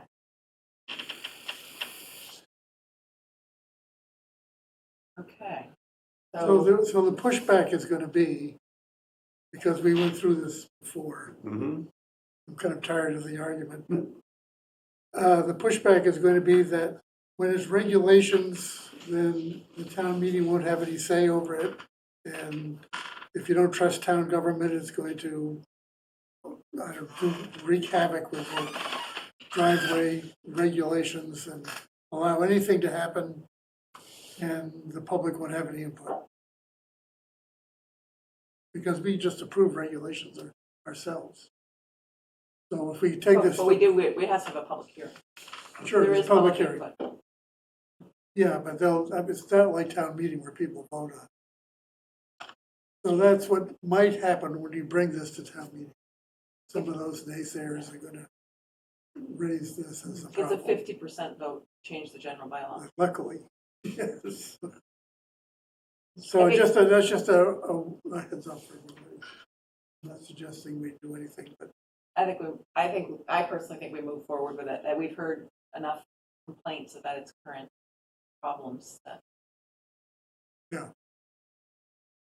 and one other thing I'll say is, if we designed everything to meet the approval of the fire department, this place would look like North Shore Mall, so we gotta be a little careful of giving them free rein to say they want 10-foot wide I do have some driveways. concern that their regulations are. I didn't put them in the folder. And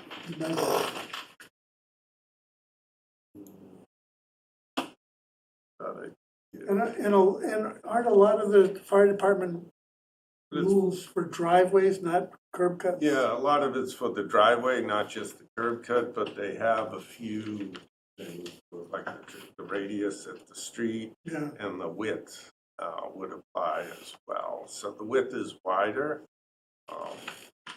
maybe by 2 feet, at 8 it's 10. We call it a flare, and in our little regulations, they use a radius, so we have to. Well, it's a flare if there's not a curb. If there's a curb, we get a radius, right? Well, yeah, it's kind of the same. Yeah. We'll just make it so it's consistent. Yes. So it seems like the next steps, are there other specifics? So that's, I have one question. I don't, if you could clarify for me. In C, the sentence, there shall not be more than one apron and curb cut per residential lot. Did that remain in the bylaw or did it move to the regulation? It has to be taken out of the bylaw. yeah, we'll move that to the bylaw. To the, I'm sorry, To the regulation. to the regulation. Yeah, and we'll add some sort of allowances to permit it, for DPW to permit a loop driveway or a driveway off of 2 streets, let's say you're on a corner or something like that, but under certain conditions on certain things. Yeah, we certainly don't want to encourage them. Yeah. So one of the hazards of SharePoint is I'm actually editing the stuff that was in the meeting packets. I apologize to that. I just was trying to use it to showcase what we, so it's really easier for people to see what.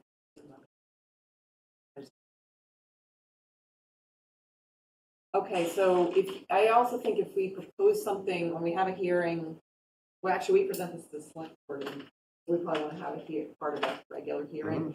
If we have the draft regulations that we would expect to be adopting ready, then it helps people to have some comfort. Yep. So do you feel like you have enough to make a draft that we can look at? Well, I think between, after I meet with Public Works and the Fire Department tomorrow, because I'll really need their input and some of the more specific design things, that it's kind of consistent, as well as the procedural aspect of the regulations. There's 6 specific application requirements, steps you have to go through, and they may want to change some of that. So I think as they go through it with them tomorrow, they should be able to put a draft together. Okay. Any other comments on the draft list? Exciting. Yes. All right. If you had done some of those walks, you would be excited. Okay, great.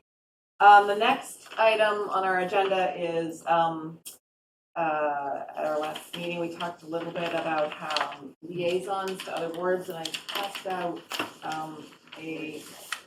with a typo at the top, sorry. I didn't, once I discovered the typo, I It's don't. here somewhere. Yeah. Okay, so we have in the past had liaisons to many boards, longer list than this, but I think these are the most important ones for us to liaison with, and as I suggested before, what I thought we would do is create a rotating, maybe two of these committees are reported out at each meeting with a brief 3-minute, 2-minute, summary. And I don't think that there is not an expectation that you go to everybody's meetings, but that you touch base with the chair, or you read the minutes, or you give a summary of what is going on at this point. So that's as opposed to what we have done in the past, saying liaison reports, and everybody goes, not really, or maybe one person. We always have something from the Affordable Housing Trust, but anyway, so that way you're off the hook for most of the time, but then can.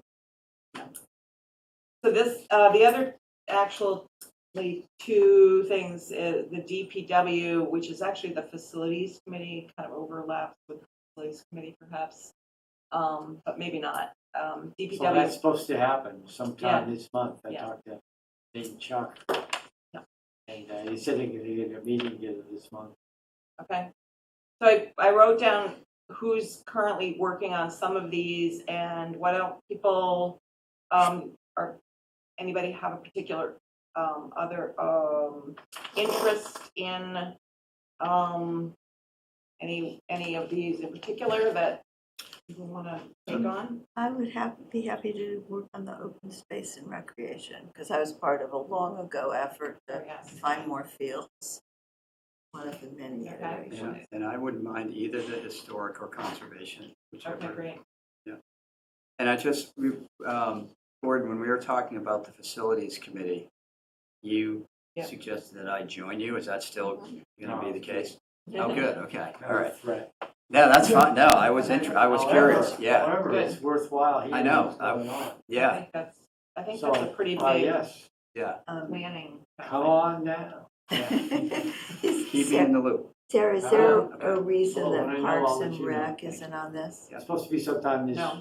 the next 2 weeks, I guess. See, they're advertising for it in the cricket. We're going to add 2 more, Parks and Rec. And the other one, actually I sat in today, is the regional planning effort on the electric grid capacity. So I sat in on that. For fun?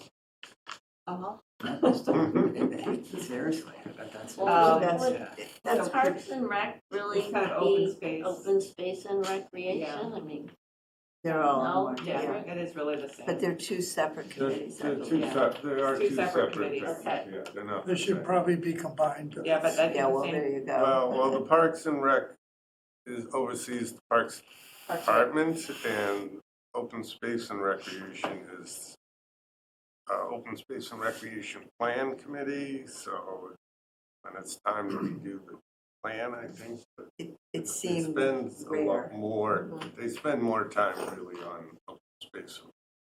Yeah. Trail stuff.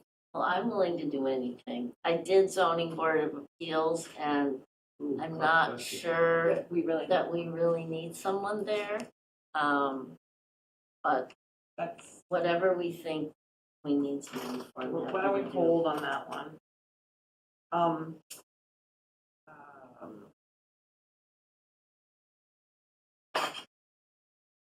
And we've got Chris is doing Affordable Housing Trust, and Brian, I think you're interested in sort of Yep. learning more about that one too? Yep. And CPC is Chris. We need somebody to do historic. I'll do that. That'd be great. Okay, And kind who's the chair of that? of, that's, Rosemary Rosemary. Costello. Okay. Okay, that looks like we've got everybody filled in for the moment. Move to a conservation? Well, I put you and Mark, but great. Mark Okay. sits on conservation. Good, I'll- He served, Perfect. right, so the two of you can, I do think it's good for a committee member to be up to speed on what's going on these committees.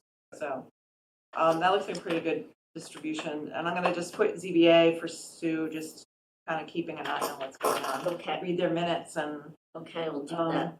I mean, I think so if we think of it as a report out, and you're doing ZBA, you might say, here are the things that they hear most often, or kind of a little bit more background on what their committee does too, Okay. you know?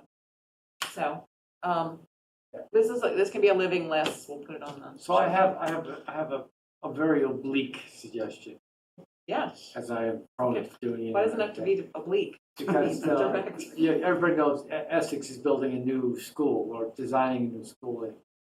One of the options is building in Manchester. What? Oh, my God. Two is a possibility, very remote, but do we get involved with that? Yeah. Where at Sweeney Park? No, it's actually, would be on the site of the school we just finished 3 years ago. I know this because I'm on the building committee for that, and we just went through our architect selection this morning. So it's starting to happen here, but it's like a big nothing right now because the architect got to go through the thing. A couple of the suggestions they came up with on their options that they submitted for their proposals. You have to show change the actually regional agreement a to do that. reasonable plan of how it could be done. I think we don't have to worry about it right now. You're representing, you'll keep us updated and. I'm representing you guys. But it's the regional you have to, the regional agreement says you have to have it in Essex. Yeah, it's you have to have a what? You have to have the elementary schools in each town. Yeah. So it's bigger. I wouldn't worry about it. I wouldn't. I just Let's want to keep us posted. make people alert so we don't get feverishly and say this is the one. In fact, maybe it can't be done at all. So there's more. It's more than just us figuring out the ed plan and how that all works out. It's pretty Read interesting. the regional agreement. Interesting plans. Oh, my gosh. What a disaster. Is it on top of Memorial? What Is a that what they're political thinking of doing? There will disaster. be additional building on site. Hey. Well, anyway. They could wipe So- out the tennis courts. Huh? Oh, God, help me. There you go. The tennis courts are all salvaged and these very, very, throw it out there for the proposal plans, but they were well thought through. So, no more say, That's all right. You can say anything you want. just in case.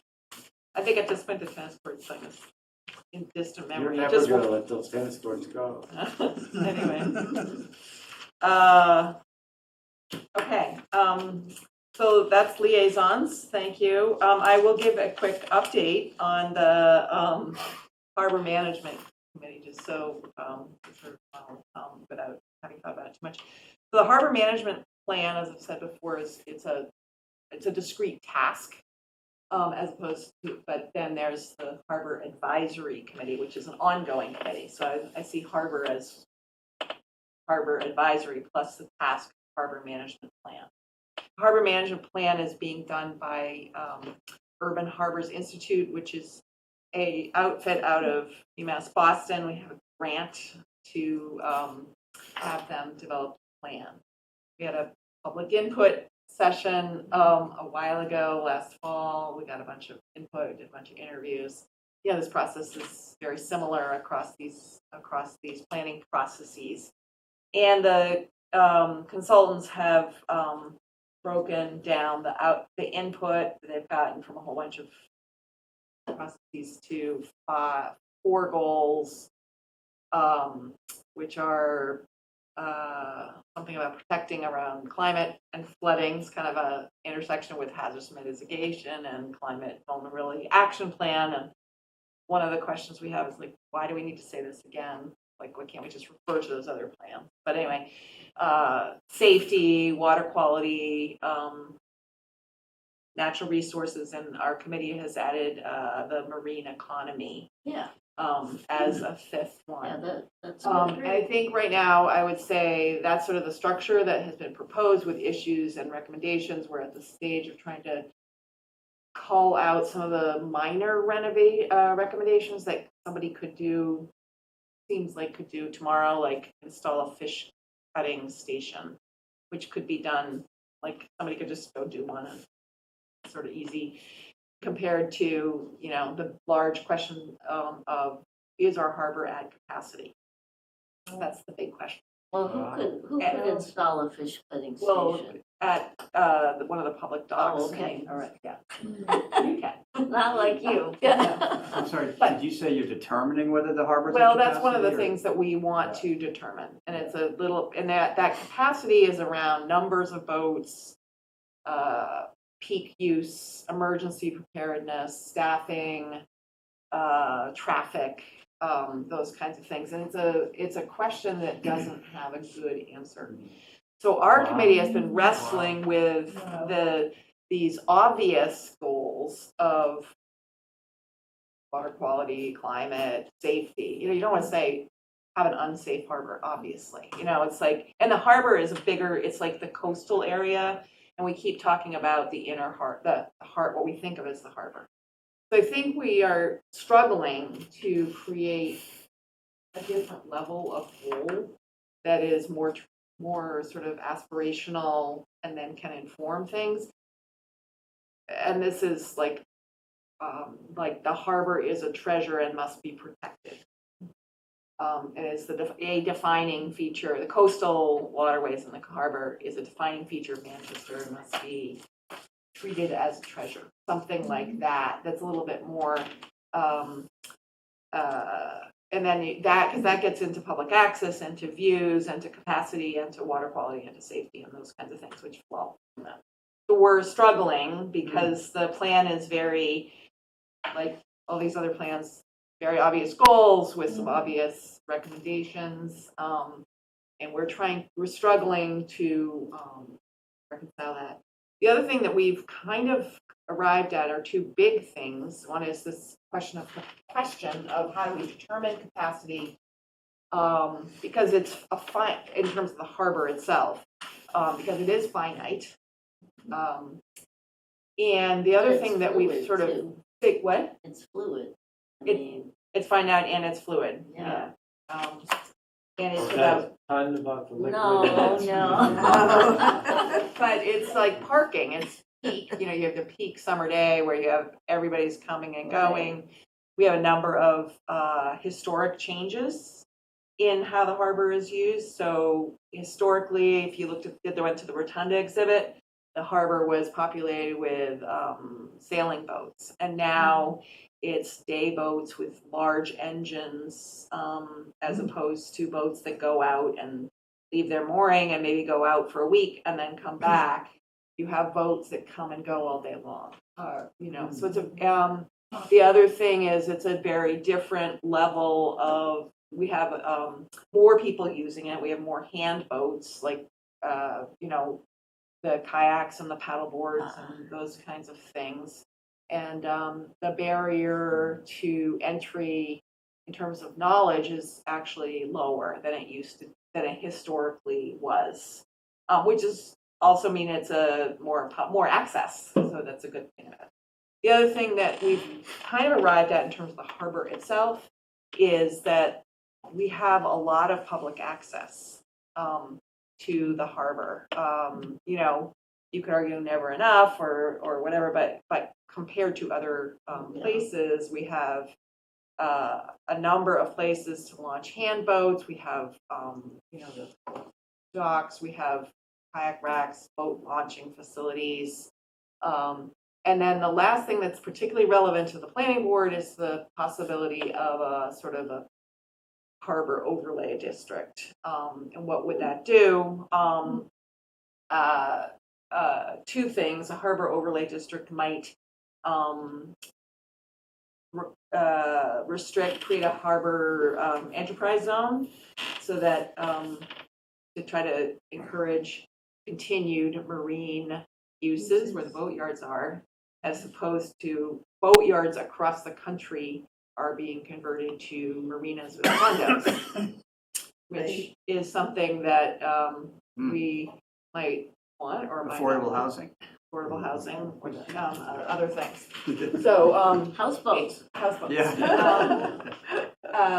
We didn't even get into houseboats, but that is actually something to think about. Another issue is an overlay zone could have restrictions on fertilizer use or impervious surface percentages could be raised. So, I mean, lowered. Lower impervious. Lower, yes.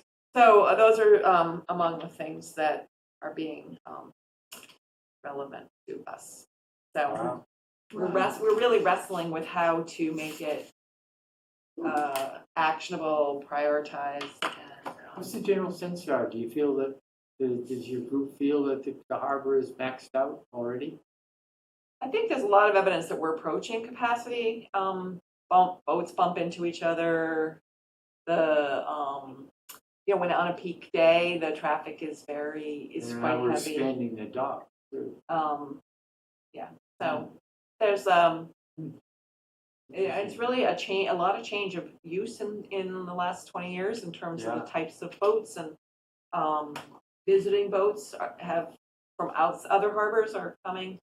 The other thing is that we've determined that we really can't only deal with Sand Dollar Cove on an enforcement basis.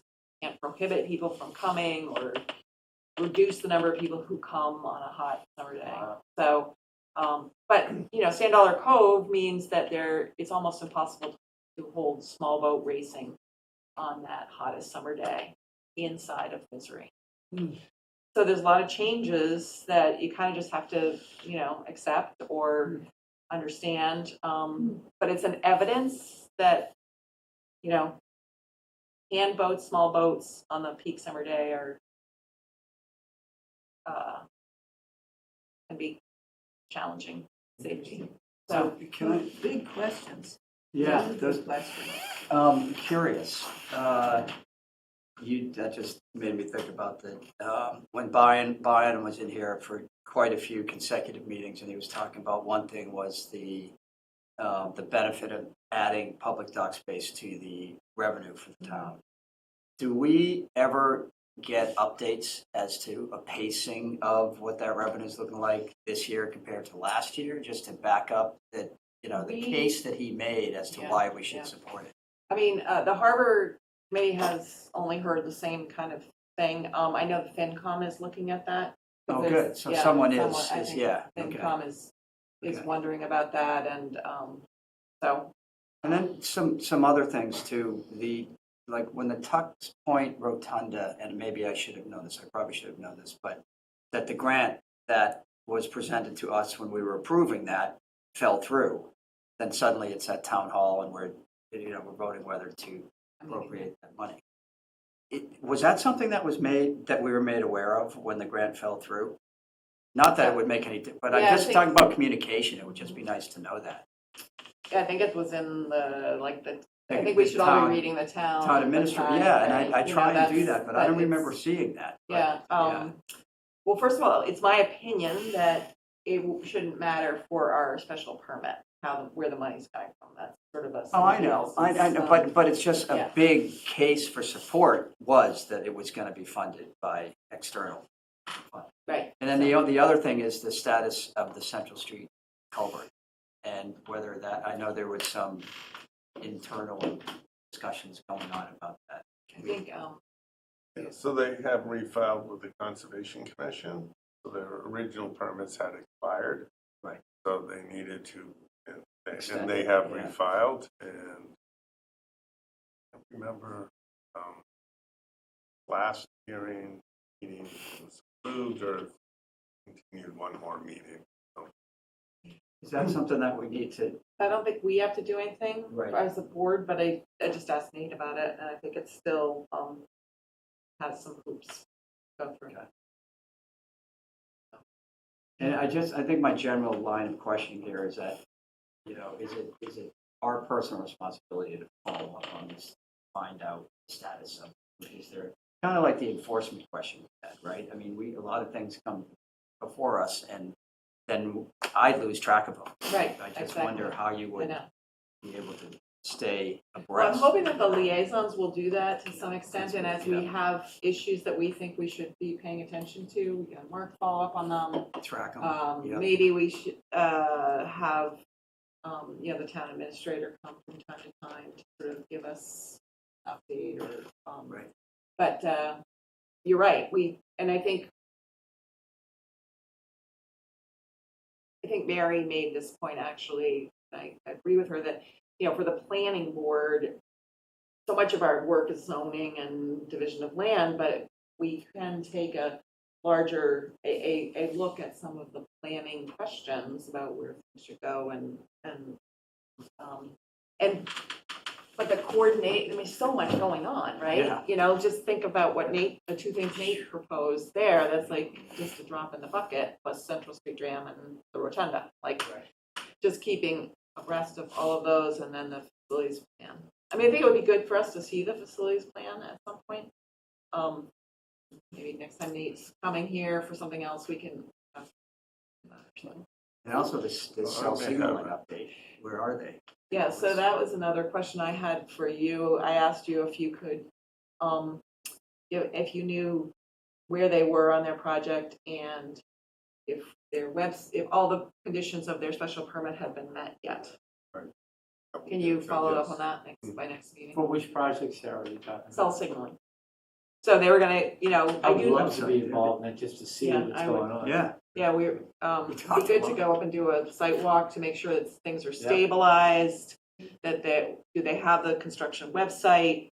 I talked to Greg before he retired and he said that the agreements for the $1.3 million for the Ashland Ave improvements had been nailed down, as well as the $250,000. Nailed down, meaning signed and. Signed yeah, and in great. hands, so. Great. And then we had $250,000. This is from my memory, but for a performance guarantee for the site stabilization and the stormwater. So it's possible that they could be asking for a release of some of that, depending where they are on the project. I think. I hear them work every day. Yeah. Well, I hear it. Yeah. So the next meeting, let's get an update on where they are and also particularly where they are on, if there's any outstanding issues on their special permit that need to be. I'll be happy to help you with that, Mark. If you need to, site work. just to go see it, because by the way, Atwater Avenue is deteriorating very fast. Very fast. Well, in fact, I actually go all the way around the lanes to avoid all of this stuff at the beginning of the road. It's getting worse. Yeah. So that we got $1.3 million for the town to, after construction, to upgrade the road and put in a pedestrian access along the road. So it's deteriorating, you think, because of the construction vehicles? Yeah. The what? You think it's deteriorating due to the construction Oh, vehicles? yes, definitely. Yeah. Because there's so much traffic goes to the MAC anyway, and then all the construction traffic goes down that road. It's bad. Yeah. Getting worse. More worse? I think we got enough protections in there with the monies in I think Chuck has said he's gonna rebuild the road with monies provided by them to allow us to do that at such time. Because the DPW is putting their building up there too, and they're coming down, I forget the name of the road, something. Glass Road. Yeah, they'll be right down onto it, so the timing of it is good, the whole thing is well thought through. I think we're in good shape. Would it make sense to invite our town administrator to a meeting of the planning board to just have Get to know. get to know him? I just met Good him idea. on the way up here. He's a nice guy. He said he wasn't coming tonight because he had heard that the agenda was light. And he didn't want to deal with the driveway regulations. All right. So the public document, Peter asked about the income, but has there been any sort of analysis or discussion about what the secondary impact of all those voters coming, not just paying the fee, but they're spending in town? Where are they spend? Are they going to the liquor store? Are they going to Dunks? Are they shopping for supplies at Crosby's? Anecdotal. Are they having lunch at the lunch places? Anecdotal. Yeah. So DACWA is think that would an be app that important. gives us the numbers, and I spoke with, the DACWA actually was invented by Manchester, and he could give us the numbers. I haven't followed up with him, but he also said he could look at trends at other towns and other public public facilities to give us some sort of information about how other small towns are, how much capacity they're providing to the public. Because, That would be so, great. yeah, so this is, Yeah, because the unfortunately, Urban economic- Harbors is finding us difficult to work with because we keep asking them for more than the, Oh, boy. well, they're not giving us professional input, they're simply just kind of collating stuff, and we keep asking them, what about this, and what about that, and, but, you know, it's a fairly good-sized contract, so. All right, is there any public comment?